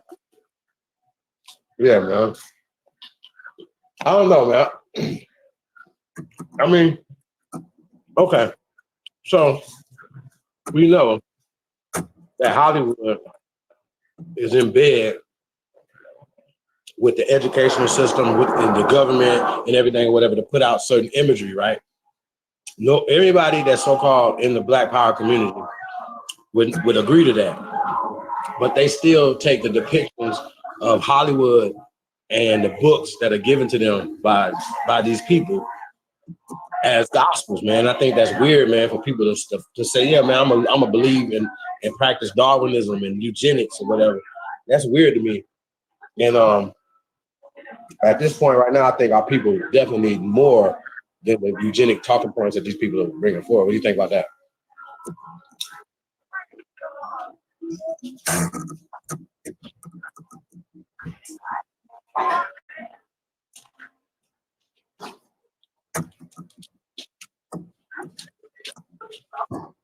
Yo. Now you can go ahead, go keep building on that. I'll get my cash. Yeah, man. Shout out to the family. Shout out to BCFC. Hoorah. We got young Cherokee Peasy in the building. Yeah, man. Shout out to all the great ones, man. Definitely looking forward to meeting everybody, man. Shaking everybody's hand, breaking bread, hitting the peace pipe. You know what I'm talking about? We'll get it in. Yeah, man. We might have to, ride to hit the town, man. Let me know what y'all want to do. Y'all come out here. Matter of fact, we see how many people already been out here to Vegas before. Show of hands, one, if you've been out here before. Two of you haven't been out before.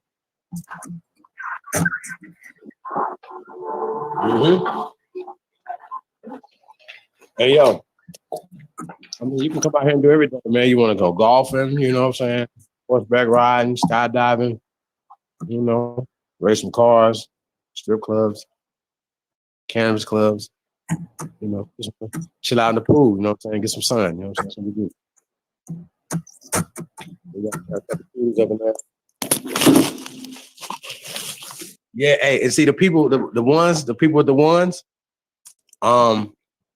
put another one, like a double one, if you want to come back. You know what I'm saying? Because most people have been here before, always want to come back. Because you ain't been able to do everything when you came out here last time. So it's definitely fun. We are American Indian. Yeah, that's true. That's a fact. But we have definitely been ostracized from American and ostracized from the word Indian, you know what I'm saying? And, we're going to have to definitely, the reason why I kind of go away from Indian when it comes to trying to brand ourselves is because we want to brand ourselves with words that legally attach us to this land. You know what I'm saying? And I'm not tripping on Indian or whatever, Indians in the Hood coming soon. You know what I'm saying? Mixtape, everything is going to be dope. Y'all can't wait till y'all see it. You know what I'm saying? But that's to reach out to the people because they only understand Indian. They don't understand autochthonous. They don't understand indigenous. They don't understand Aborigine. Shit, a lot of the so-called scholars in the conscious community don't understand Aborigine. You know what I'm saying? They don't, bro. Like these fools be still arguing with me, man. Like, yo, man, Aborigines apply to people in Australia, right? Mm-hmm. I'm like, well, no, that's not true. It was applied to us first because they came here first. All right. That's just, you know what I'm saying? They wouldn't even be able to make it to Australia if they hadn't came here and got resources and things from us. You know what? Don't never leave that out. It can never get you if you never leave that out. See, a lot of times when we be talking, they be talking to people who be in the experience. But if they start grabbing at these words, we know the doctrine of discovery mentioned Aborigines in it. And we also know they came here first. They didn't go to Australia until the 1800s. That word wasn't, to 17 something. That word wasn't applied to them until the 1800s. So when these weirdos and these niggas who just want to act like they YouTube scholars and want to keep talking about, Aborigines and trying to just making debunk videos, look, that only shows you how stupid they are and how much smarter you are. Because if you hear, and we up in here chilling every week, we ain't got no problem with this. Shit is clear to us. Most of the people that's in the chat room, this shit is clear who we are. But we got these motherfuckers who make a crusade after going after people, making these videos, trying to debunk you, trying to debunk Webster and tell you what Webster was thinking. Oh, we're gonna put enough information together to where we can get you to change your mind on Webster to where we can get you to say, all right, well, that word American doesn't mean what it means. This is the another episode when you pull out the homie sock. And what's the brother name? What's the brother name? Chief? What's the brother name that made the video? True Story, Danny? Yeah, Danny. Danny's a motherfucking fool. Cause you can't be that smart and dumb at the same fucking time. Some people think because you can sit there and you can formulate these words and construct these words properly and all this, that, and the third. Remember, English is the hardest language to learn. And for some of us, we don't have no other language. We only got English. So You know, if we can't speak English good, that don't make you look too smart. Like, you know, some of us, like I stumble over my words, but guess and believe, trust and believe this, right? I catch on to things very fucking well. I can read a page, I can read a book, and I can memorize that whole book. You understand? That's called intelligence. Okay, that ain't got nothing to do with, oh, you smart, you catch on things foul, you can spell a word or none of that shit. You know what I'm saying? Intel is a whole totally different thing. But nonetheless, though, we all intelligent in our own way. We all, you know, we all got a gift, whether it's through literature or it could be through other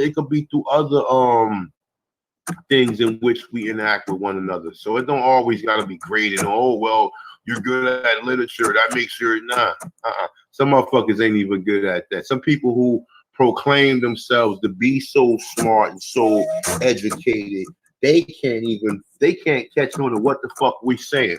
I done heard stories of niggas over the last couple of weeks telling us that it was Aborigine Australians that came here first. When you don't see them Aborigine Australians have a distinctive look.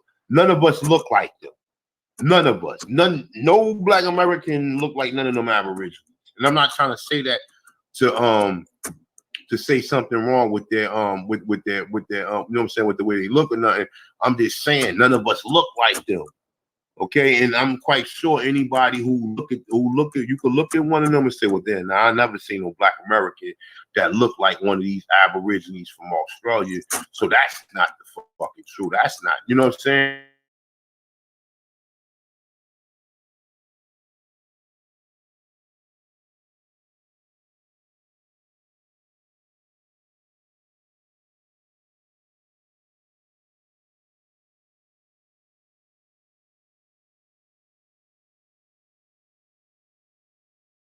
Want to tackle it, or they see how easy it is, or you can make a video and just say, all right, well, there was some Indian slaves. 2 years ago, nobody talking about no Indians. Yeah. Hey, Lex said he didn't get the link. He didn't get the link. You sure? I sent it to his email.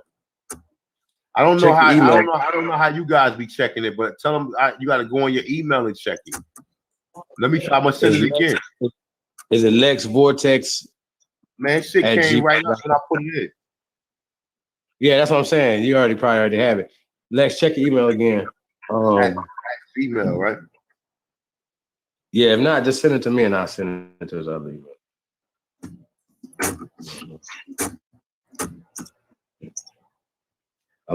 Hey, so what do you think about American Indian being on the new census in 2020? Say what? They're saying in the chat room that American Indian is going to be on the new classifications on the census in 2020. What do you think about that? Yeah, I'm sending a Vortex got a T-shirt we got a blue T-shirt with an eagle on it for his thing when you send it for the email. I'm sending an invite to lexvortex@gmail.com.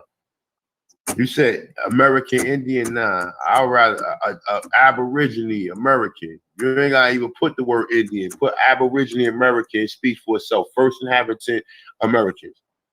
Right. But what I'm saying though, if that's not on there, do we pencil that in? Because I like Aborigine American too. But somebody said also in the chat room, we got to deal with these words, man, because legally they said that legally Aboriginal and Aborigine are two different things. So they try to say AB, but some people equate the AB meaning father, meaning when they say Abba, AB. See, people miss that when they get the AB. They try to say AB means hold up. Sorry about that. Some people try to say AB means abnormal or something in that context or whatever. I get that. But AB, some people equate AB in the scholarly word with Abba, with father. So AB means father too. So I mean, like I said, don't let people with these terms. They mentioning that in the American dictionary. So even if you want to, even if you don't agree with that, you copper color American. You understand what I'm saying? They calling you a Black American now. But that still doesn't tell you what nation of people you come from. So it still doesn't fucking matter. Census ain't gonna make a difference because that's only telling you your ethnicity. That's not telling you your race or what nation you from. So it's Hey, speaking of that though, you just reminded me of something. I gotta ask you this question. Now, you mentioned that the Turtle Gang guy had shout out to that brother. He had said something in the interview that was interesting, bro. He said that all the stuff that the Moors be talking about. Shout out to Brother Rich because he asked some great questions, man. He asked him about the Moors and them saying about all the Moors, the Moroccan Empire, Al Moroccan, all this other stuff. He just went and just completely destroyed that and said, nah, that's not true. Got a cherry tree. Just make sure you say what just make sure what most Moors equate with the most Moors say that George Washington chopped down a cherry tree, right? This is what he said. George Washington chopped down a cherry tree, right? He said the cherry tree was where the sachems met. The sachems was like all the chiefs or the heads of the families or the heads of he said they all met at that cherry tree. And he said they built a fort over it. He said it wasn't dealing with the Moors of George Washington chopping down a cherry tree or whatever, which means the Moorish flag. He was saying it was the symbology where all the people meet and they chopped down that and they redid it and they started trading it. That's what he was basically saying, which you can put that in context. I don't have a problem with that or whatever. You know what I'm saying? I think a lot of no, that part too. But he's talking about the part where he said that America does not have more in it, and it doesn't come. None of that shit, right? He said. I mean, I don't agree with him on that because, and I'm not saying it from a naive perspective of saying, oh, this is Morocco. No. I'm going to reserve that because I've done the research where I've seen the different meanings of what they said America was. And no one can go back and tell me what the fuck my interpretation was. Now, you know how I like to do it. I like to check a couple different ways. I don't just go and the first time I read, oh, this is no. I gotta clarify this. I need at least 3 sources or at least 3 different people who agree that this may have been one of the terms that they was calling it. Okay, so I'm like I said, I'm a little bit like I said. I mean, if he know a lot of the oral stories, which some of the oral stories that he know is not correct, because I'm saying like. Unless you was really born directly in the tribe, because a lot of them people, a lot of them Lenape, they were stripped of their culture too. They was classified as colored and African Americans too. So a lot of them just really getting back their culture too. You know, but he know the culture a lot better than some of us, and as far as some of the words and some of the other things, but that doesn't mean that he's qualified to tell me that the skeletons they found in the West Indies wasn't Negroes before they brought any slaves here. Facts. Yo, yeah, we got Lex Vortex in the building. Peace. What's up, brother? Peace, Lex.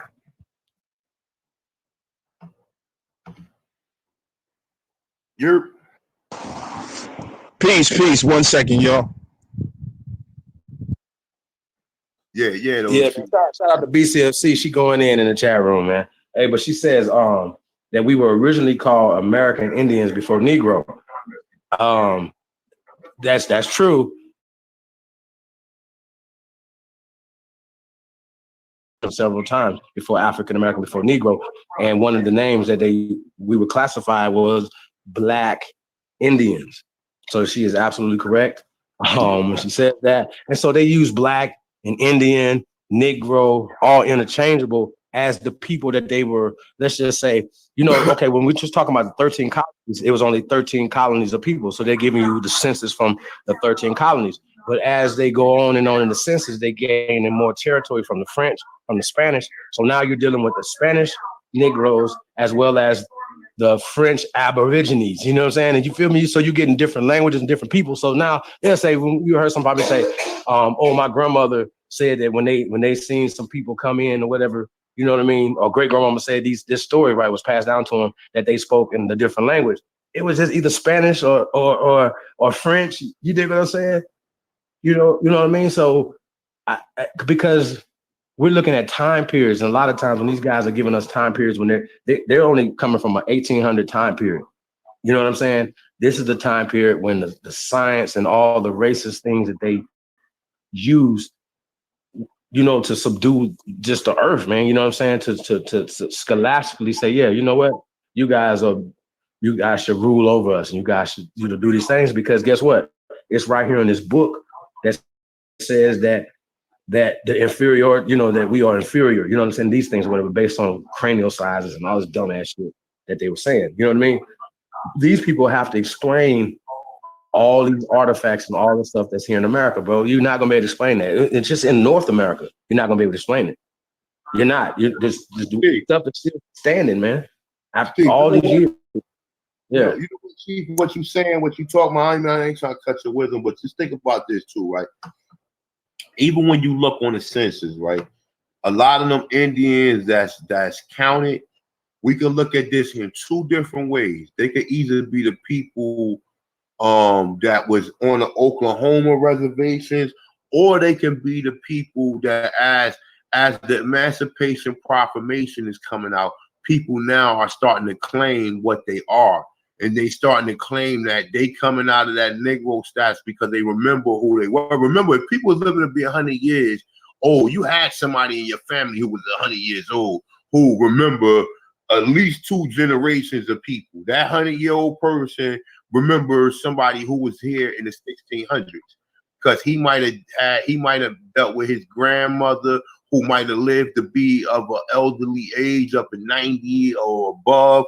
And then his mom. So it's a lot of oral stories that's going on.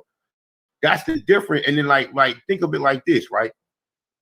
They telling you 388,000. Just think about how Roots was and how all these slave stories that they show you, Django and all these slave stories. There wasn't no conditions where you can enjoy to have the make all these kids and highly populate, but if they throw in the fact that, they had these breeding farms, they was breeding women. Women only have one child every 9 months.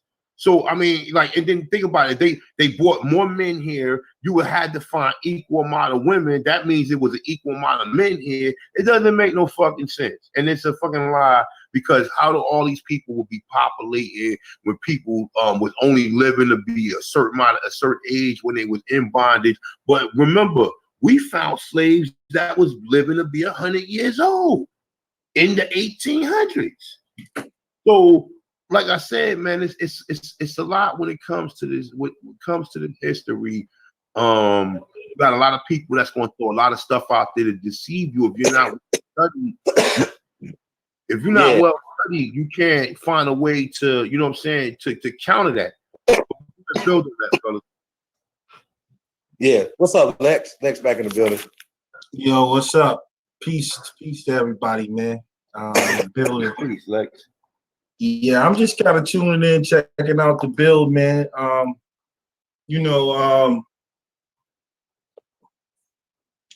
think the information is undeniable. You know what I mean? I don't think anybody that's seriously looking into this stuff can deny, you know what I'm saying, we are the aboriginals of the land. I just hope that the people who do wake up to that, it doesn't turn into another Pan-African movement, you know what I'm saying, where, like for the last 50 years, we had no progress under that false narrative. And it just seems like, for some reason, it seems like people are scared to do business and organize and stuff like that.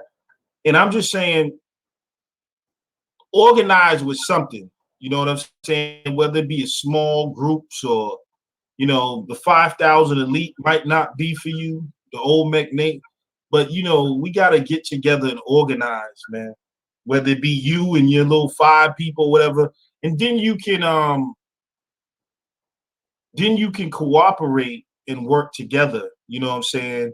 Just like the tribes did. You know what I'm saying? Like when they formed, you know, from my study, you know, there's hundreds of tribes that are not even listed.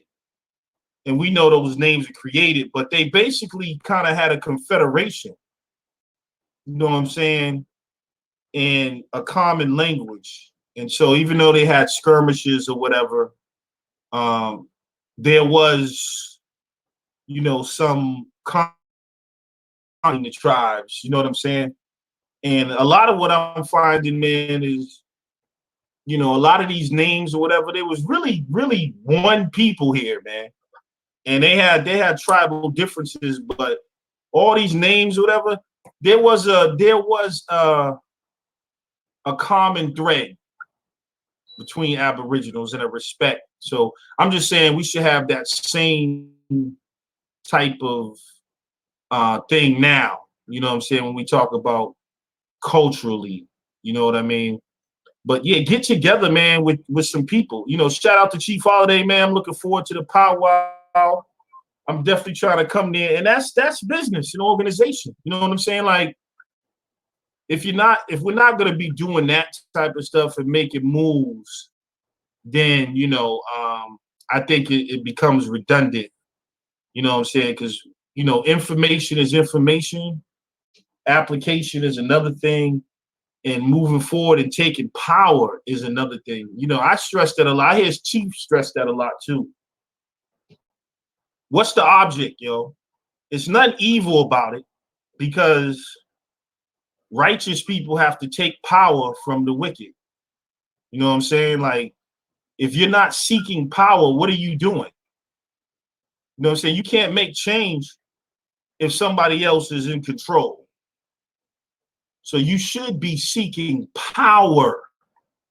You know what I mean? You should be seeking to take over industries. We should be looking to take over the music industry, to take over the pharmaceutical industry, or you know, stuff like that, or take whatever industry it is. We should be looking to take. A lot of people just, they want to live in a fantasy world, like totally outside the matrix, and that's cool too. I mean, you got to get your nature boy on then. You know what I'm saying? We can all just move to the forest, and but that's not the reality in 2018. You got to work inside the system, and remember, we're not going to be the ones to get out the system. We're trying to set up things to get our children out of this. You're not getting out the system. Your children may. Your grandchildren may. You understand what I'm saying? So we always think short term. We got to think about grandchildren. You know what I'm saying? That's what we're doing at the 5,000 Elite and the Old Mac Nation of Words and stuff like that. Organization is important. And one more thing I want to address, man, and that's this federal government stuff. And with all due respect to everybody who talks the undrip, A-drip stuff, I just don't understand. It's just confusing, man. The federal government is responsible for your displacement. All right? When they can undrip and A-drip is for Native Americans. You are the enemy to this land, okay? Because if they was to give you back your proper place, then everybody gotta leave. You understand what I'm saying? So when people talk this undrip age and stuff, but then the same people will talk about Masons and government, and it's confusing. Yo, you got to be self-autonomous. You know what I'm saying? You got to do your own thing within, work with what you got in order to build something for the future.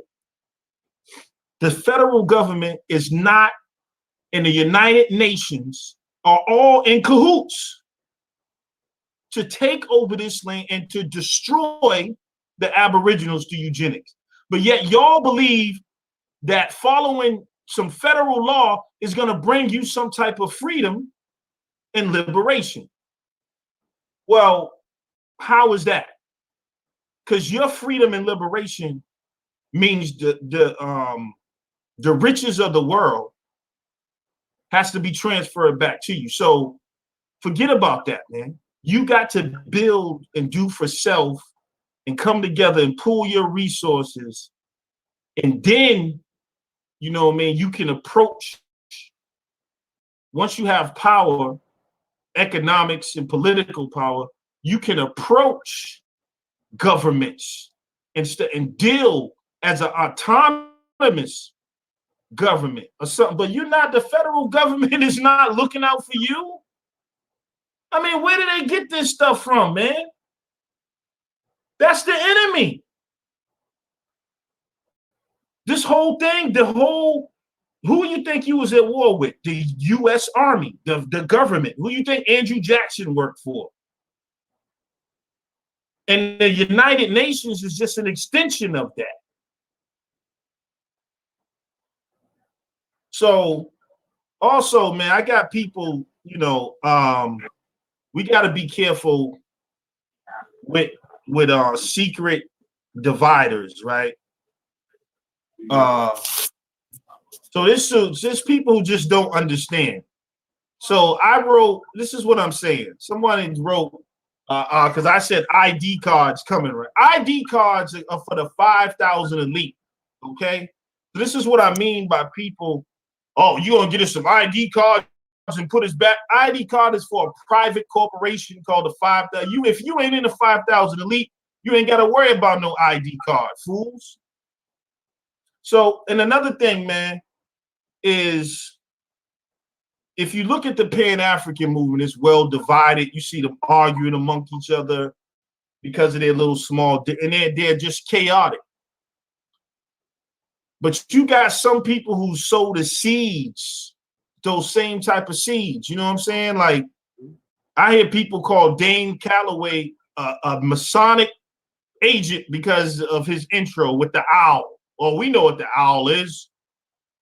And, you know, people saying that I'm an agent. It's like, yo, and it's like everyone, this is not like a church, in my opinion, you know what I'm saying, where you got preachers trying to say, well, our church is the true church. You know what I'm saying? That church over there ain't teaching the right doctrine. They got the half gospel, we got the full gospel. You know what I'm saying? And so, you know, we're progressive over here. And so you're always going to have those that hate progress no matter what, or that see the light shining or whatever. So, you know, shout out to the Chief Auditor Tantra this one, man. I learned a lot from y'all. You know what I'm saying? And yeah, man, keep moving, man. And I look forward to the powwow, man. Shout out to the people. Peace. Hey, Lex, I got a question for you, bro. I got a quick question for you about what you're saying. Okay, so I'm with that, you know what I'm saying? So what do you say to people that say, listen, man, we got to work in the system, like we've been alienated from the system, so take over the system by participating, by saying, okay, participating in being a police force, because this give you a perfect example, right? So say, for instance, if we buy a town, right? So it's abandoned towns, right? So we have to have security for the town, so we have to have our own private security, so to speak, right? Even if you have a gated community, you know, even in this gated community, you have private security. You know what I'm saying? So you have to have private security everywhere that you go. So you have security to police your areas and things of that nature, whatever, right? So why not in Baltimore and Chicago? You know what I'm saying? Work out. You know what I'm saying? So what do you say to that? Get more into the politics, get more into the system. Yeah, you know, the school systems and all these things. You know, we're the school board. It's an Aboriginal school board, and so we're gonna change the curriculums in the school board. What do you think about that, brother? Oh, absolutely, man. That's what 5,000 Elite's about. You can listen. You can only do that through corporate entities. You know what I'm saying? And we definitely need to get away from these hobos and what you call them, like the what do you call them people who smoke weed and just hang out or whatever? But These hippies. hippies, yeah, man. We got to get involved in part of politics. We need our own political party. We need to take over politics in the city. We need to get on school boards. And like you said, when you, like if you, in the stuff like, you need corporation to protect yourself because you got what's called corporate immunity. You know what I'm saying? And that's how you set up your, like, your own police force. Like, people don't know the police are private security. They're not even government, really. So as a corporation, you can have your own private police force. And you set up those things, and you can make your the things you own, that's how you protect things. See, corporations is not evil or bad. It's the way they're used. But it's actually they protect you and they protect your assets. So if you have an LLC or something, that means, let's just say we do buy a town. They can't come after our assets because no one owns it personally. And also, if you set up a foreign, like you don't have to set up a corporation even in the United States. You can set up a foreign corporation. And you know how people talk about licenses and driver's licenses? You can get your own driver's license as a foreign corporation. Why you think certain like diplomats from China come over here, whatever, they got license plates and their own insurance to drive in America under corporate entities. So it's all these things, you know, and I'm not saying that that's the end all be all, but yeah, man, we definitely got to build and get involved in politics, science, and education. And if we're not doing that, then what are we doing? You know what I'm saying? I don't understand what people want to do. Honestly, like what do people want? Like, what are you gonna do? You know what, Lex, though? What do you? Yeah. You know what, though? When it comes to that, you got to think about technology. You got to think about sustainable living, because living is going to be what's most important than anything. And like a lot of people, you're going to have to, like, I don't know. I'm just saying, like, I'll be thinking the same thing. But like I said, you just happen to just be thinking out loud. You know, I try not to think out loud too much online or whatever.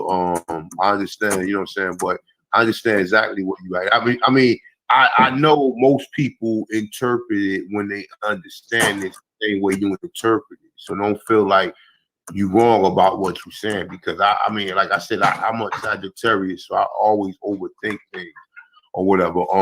But yeah, you gotta definitely, like I said, agriculture, technology. We had technology. Motherfuckers invented the air conditioner. Now you can't even invent nothing. You can't sit down and draw a piece of paper because you're so amped up off of everything else or whatever. You know what I'm saying? At one point in time, we was capable of making washing machines, cars, and all these different miraculous designs or these different inventions that, like I said, they are used all around. These same intelligent people, they are not responsible for making none of these creations, but we are. What happened to us? Why are some of us messed up? Because like you said, it's by design. But like I said, man, sometimes I think about it, like I said, it's all gonna be back to the same thing, right? Because how do you think most of these like corporations or like you said, countries, how they build up? They build up by sending their people to go so their people can come back and then be some use to that country. But with black people don't even want to fix up their own fucking community. Black people will go get a degree, learn how to do something, and as soon as they get all chummy with Tom and them, he's no longer thinking about little Raheem or the brothers who, you know what I'm saying? And I understand why, because they're alienated by finances and economics, and that's how we alienate each other, because we feel as though, you might have a cousin who might work or have a better job than you, And in the real sense, a lot of our people who are in situations like that. Some of them do act funny. Some of them really don't really care about the money. But what family would do? Family will sit there, use you to a point to where you're not utilizing what he did to get where he's at. You take in so you could never build nothing. And that's the problem with a lot of us, because a lot of us, we don't want to go to school. We'd rather sit here and work this bullshit ass job as opposed to like that. One of the reasons why I went back to school, right, was this, right? Because I was thinking of it like this. I said, damn, I could be working on this job for 5 years, and maybe I might move up, maybe $4, maybe $5, maybe $4 or $5 within that 5 years. And if you got a good job, you might move up maybe 10,000, you know what I'm saying? Or a big number to where it's going to really be a life-changing number. But for some of us, that doesn't happen that way. You understand? So I'm like, man, you know what? Maybe if I go to school, you know what I'm saying, I can just, go ahead and, but then when you go to school, you learn that, okay, the only jobs where they pay that is these corporate jobs where a lot of these women work. A lot of these women work, they do data entry jobs. That's what most of the shit is, data entry now. Because everything is about taking data. And everything have always been about taking data. You know what I'm saying? Everything been about it. Everything they talk about Facebook, with all this data shit, how the fuck you think they find out shit? What is the algorithm? Ain't nothing but another another statistic that's done by a computer. You know what I'm saying? That's all it is. It's just like if we all do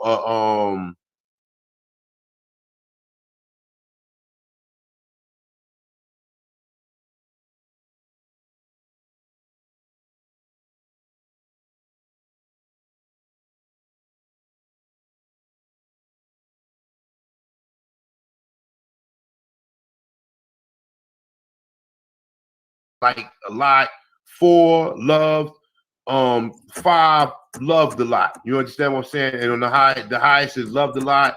The lowest will be liked. Okay, we look and see how many people pick 1.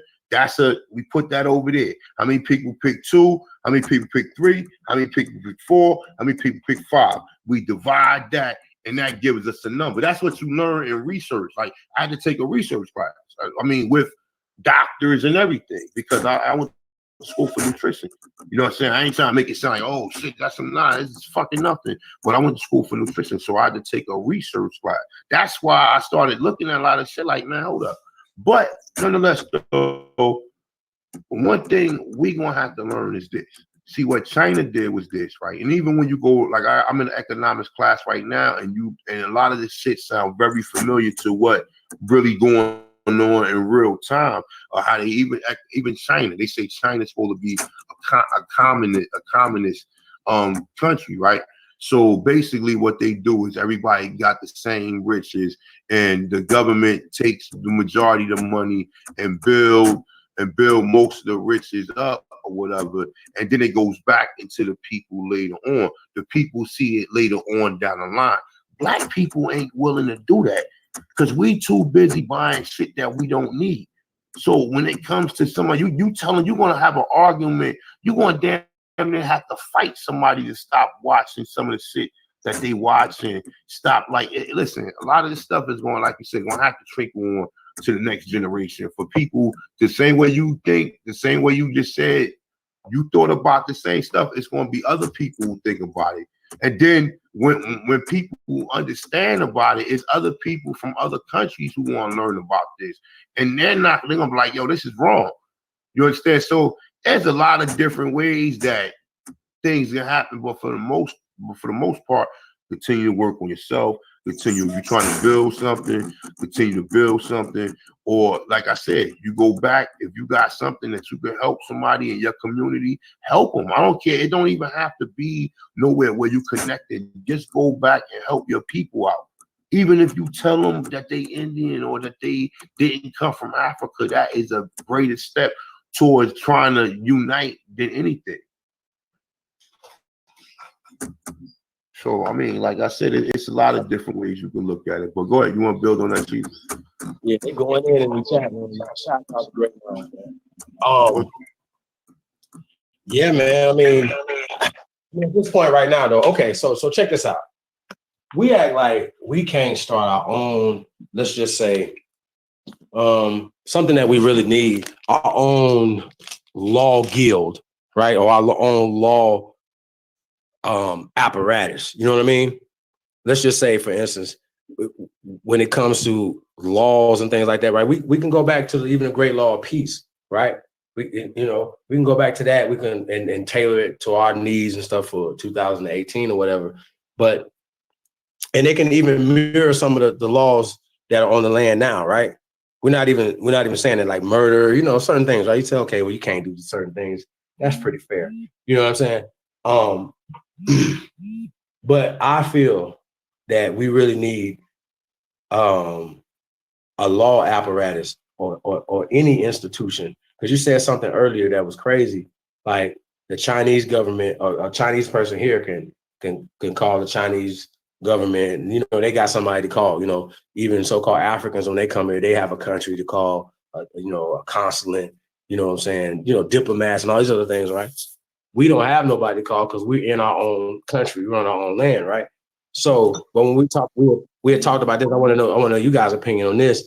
We're forming our own, so to speak, and I just want to use this as an example, family, not as something that we want to do, but the NAACP, but it would be a national advancement for Aboriginal colored people. You know what I mean? Y'all follow me? I'm just saying something like that. I'm just using it as an example so we can understand of a corporation, right, Lex, that is for us, that looks out for the best interest of our people. It has a law apparatus that, that helps people, to do certain things with it. So instead of people, even Aborigines that are not identified, right, but they have something happens in their family or something happens to them, whatever, instead of them calling the NAACP and Al Sharpton them, we should be so effective enough to where we can be called and come in and step in and help our people. You know what I'm saying? So I just think that we're smart enough to create our own institutions, our own music guilds, our own movie guilds. Like what is going on? We got cameras, we got everything we need. Why aren't we saying, okay, well, we don't need them to distribute our music and our movies? So I just want to know what you guys thought about, forming our own institutions right now.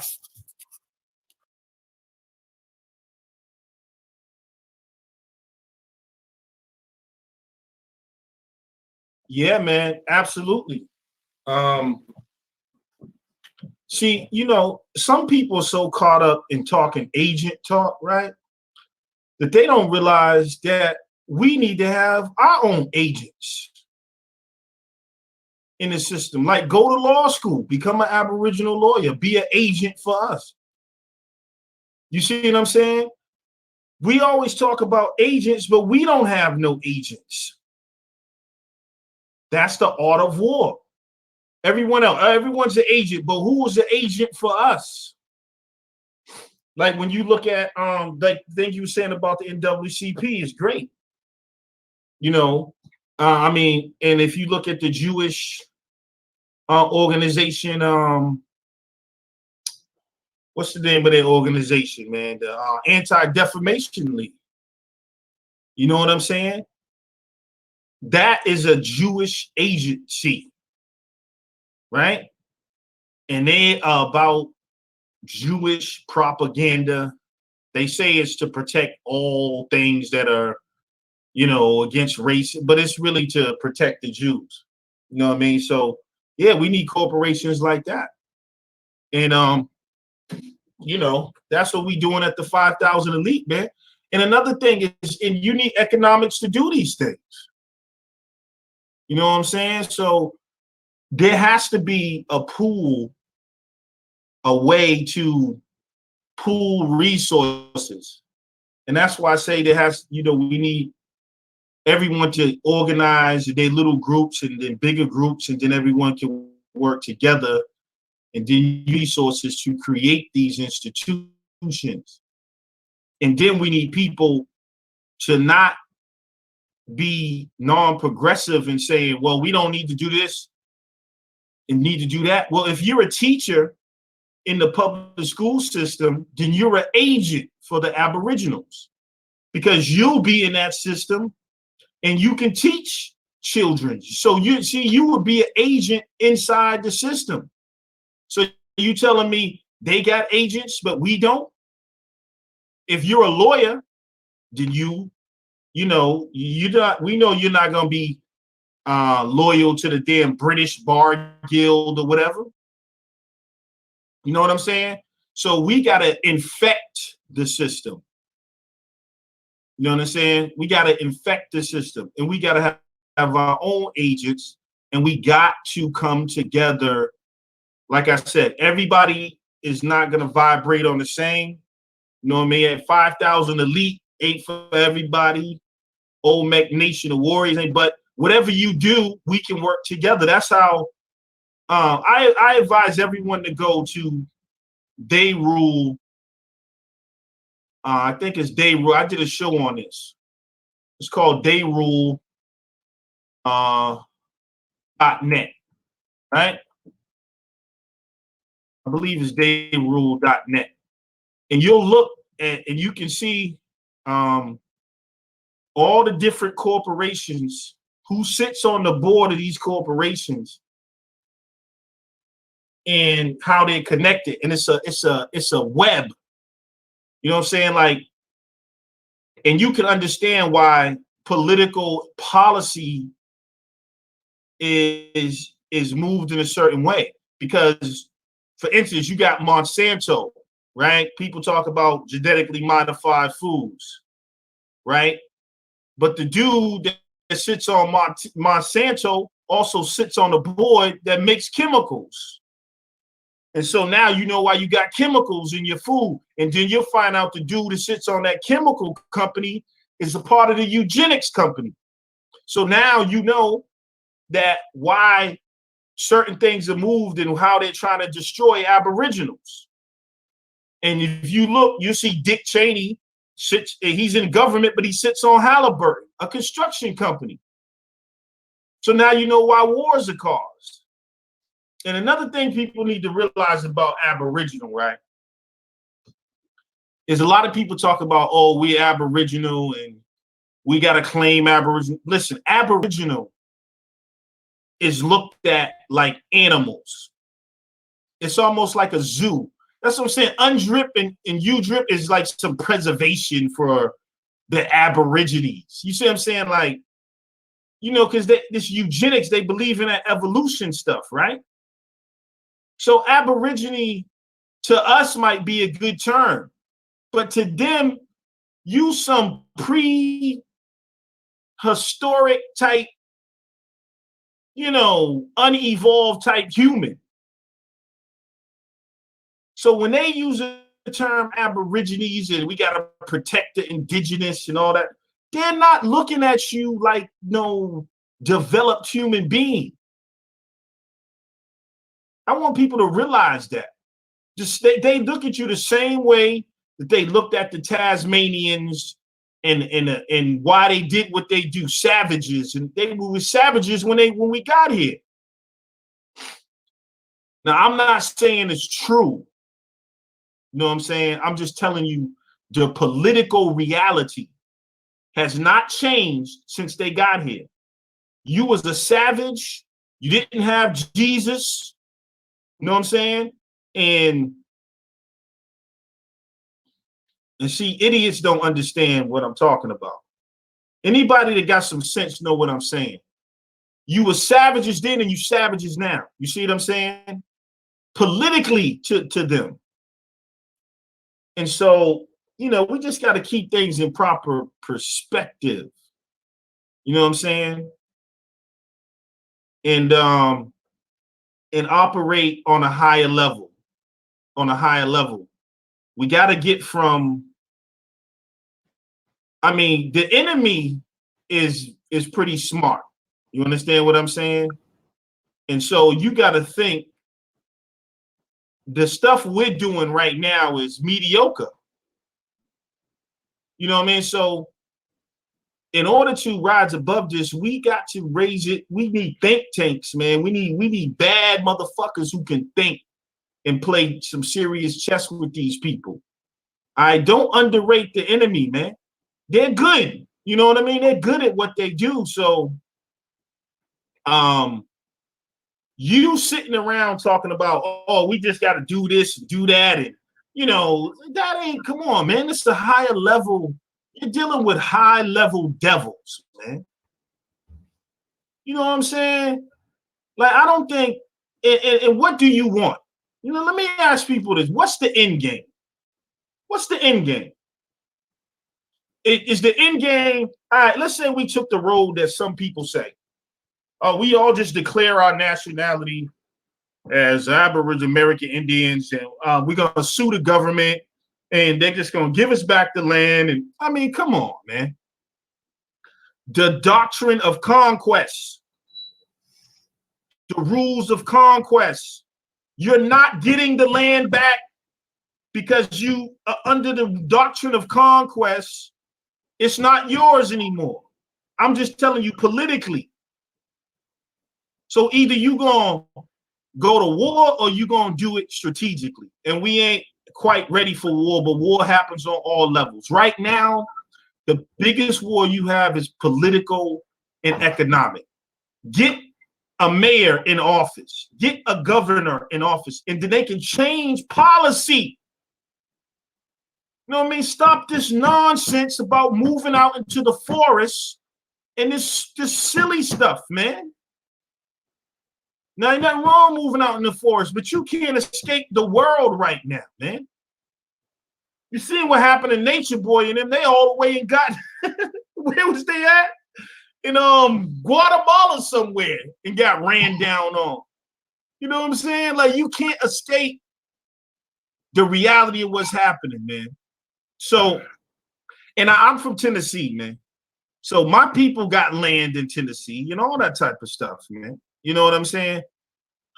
But when we talk about land, we're not talking about my family's parcel of land. We're talking about the damn whole land. It's conquered. So people say they own land or whatever, but most likely you're paying taxes on it, which means you really don't own it, meaning you're just renting it from the government. And some people might have took it to a level where they did some paperwork and they ain't got to pay taxes on the land.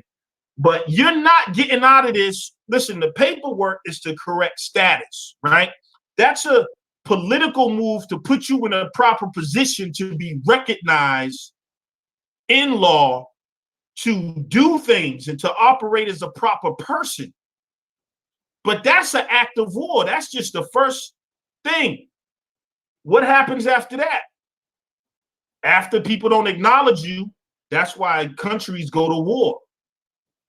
You know what I'm saying? Their sovereignty is not acknowledged and whatever.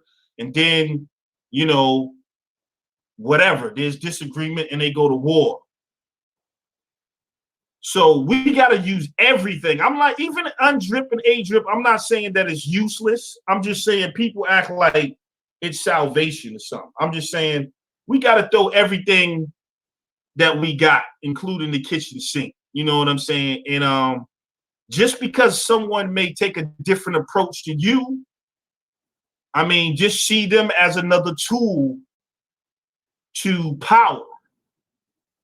So yeah, Lex is doing the 5,000 elite and the corporate thing and the economic thing and all that. Maybe that's not your thing. Don't shit on it, man. What's wrong with you? You may need it one day. You know what I'm saying? We trying to produce our own products, you know, and all type of stuff. So, I mean, how does that hurt what someone's doing? You know what I mean? So I just think we got to be, we still got a lot of niggerisms, man. You know what I'm saying? We don't realize it, man. You know, I'm going to tell you, I was watching Charlemagne the God. I don't know if y'all seen him on Fox News earlier today. He has a book that came out called Black Privilege or whatever.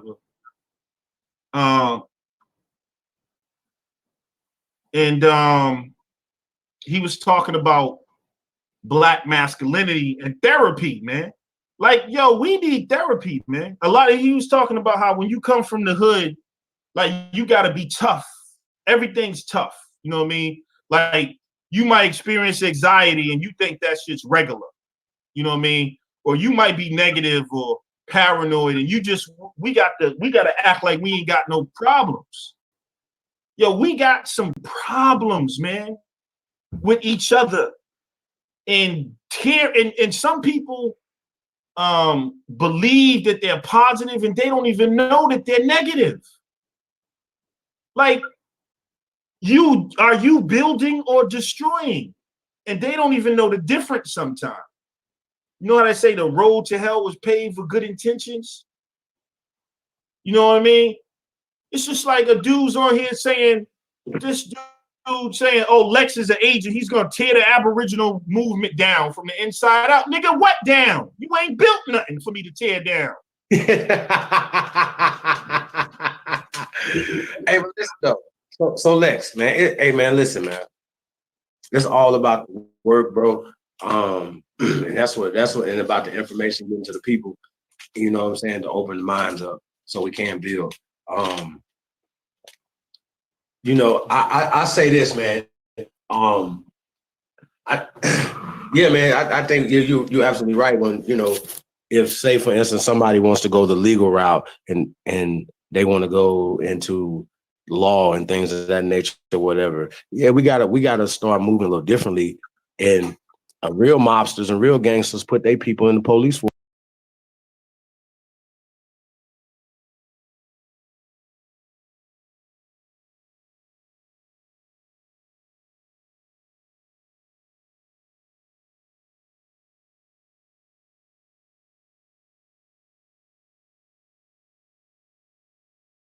Want to go into law and things of that nature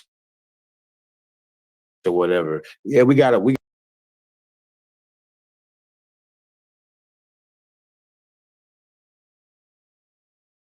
gotta start moving a little differently.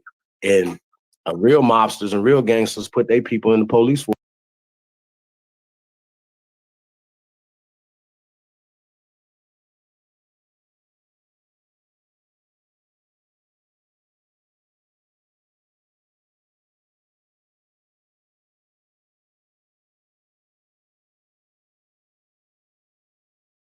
Want to go into law and things of that nature or whatever. Yeah, we gotta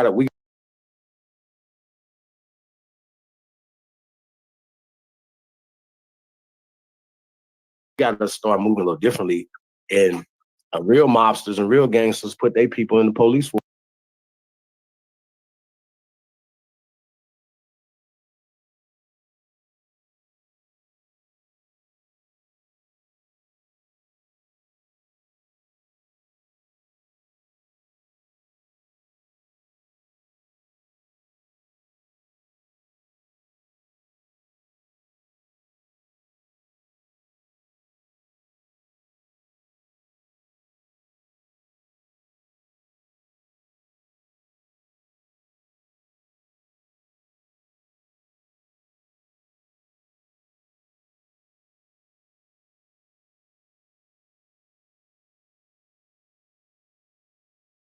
Want to go into law and things of that nature or whatever. Yeah, we gotta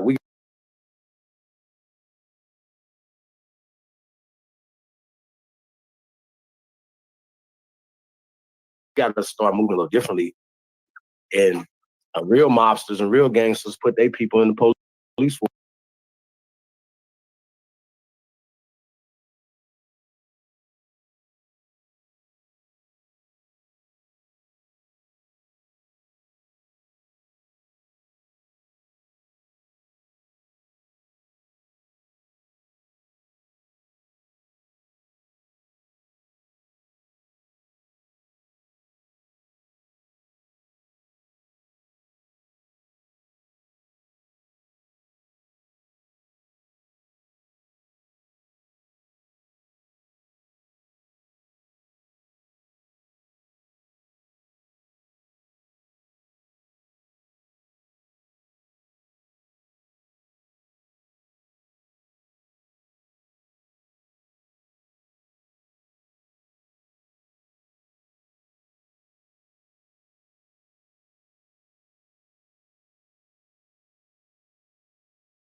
want to go into law and things of that nature or whatever. Yeah, we got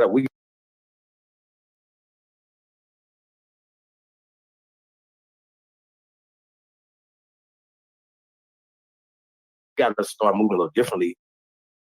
And real mobsters and real gangsters put their people in the police force.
Want to go into law and things of that nature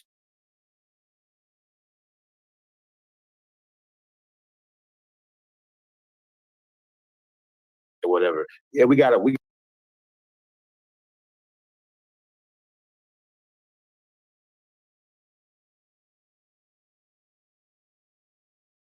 start moving a little differently. And real mobsters and real gangsters put their people in the police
want to go into law and things of that nature.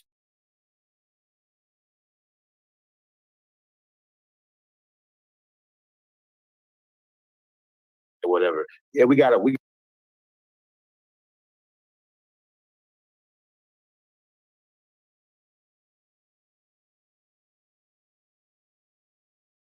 start moving a little differently. And real mobsters and real gangsters put their people in the police.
Want to go into law and things of that nature.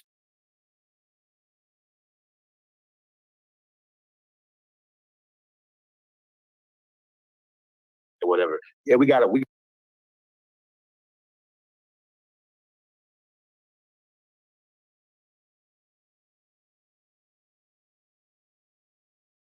start moving a little differently.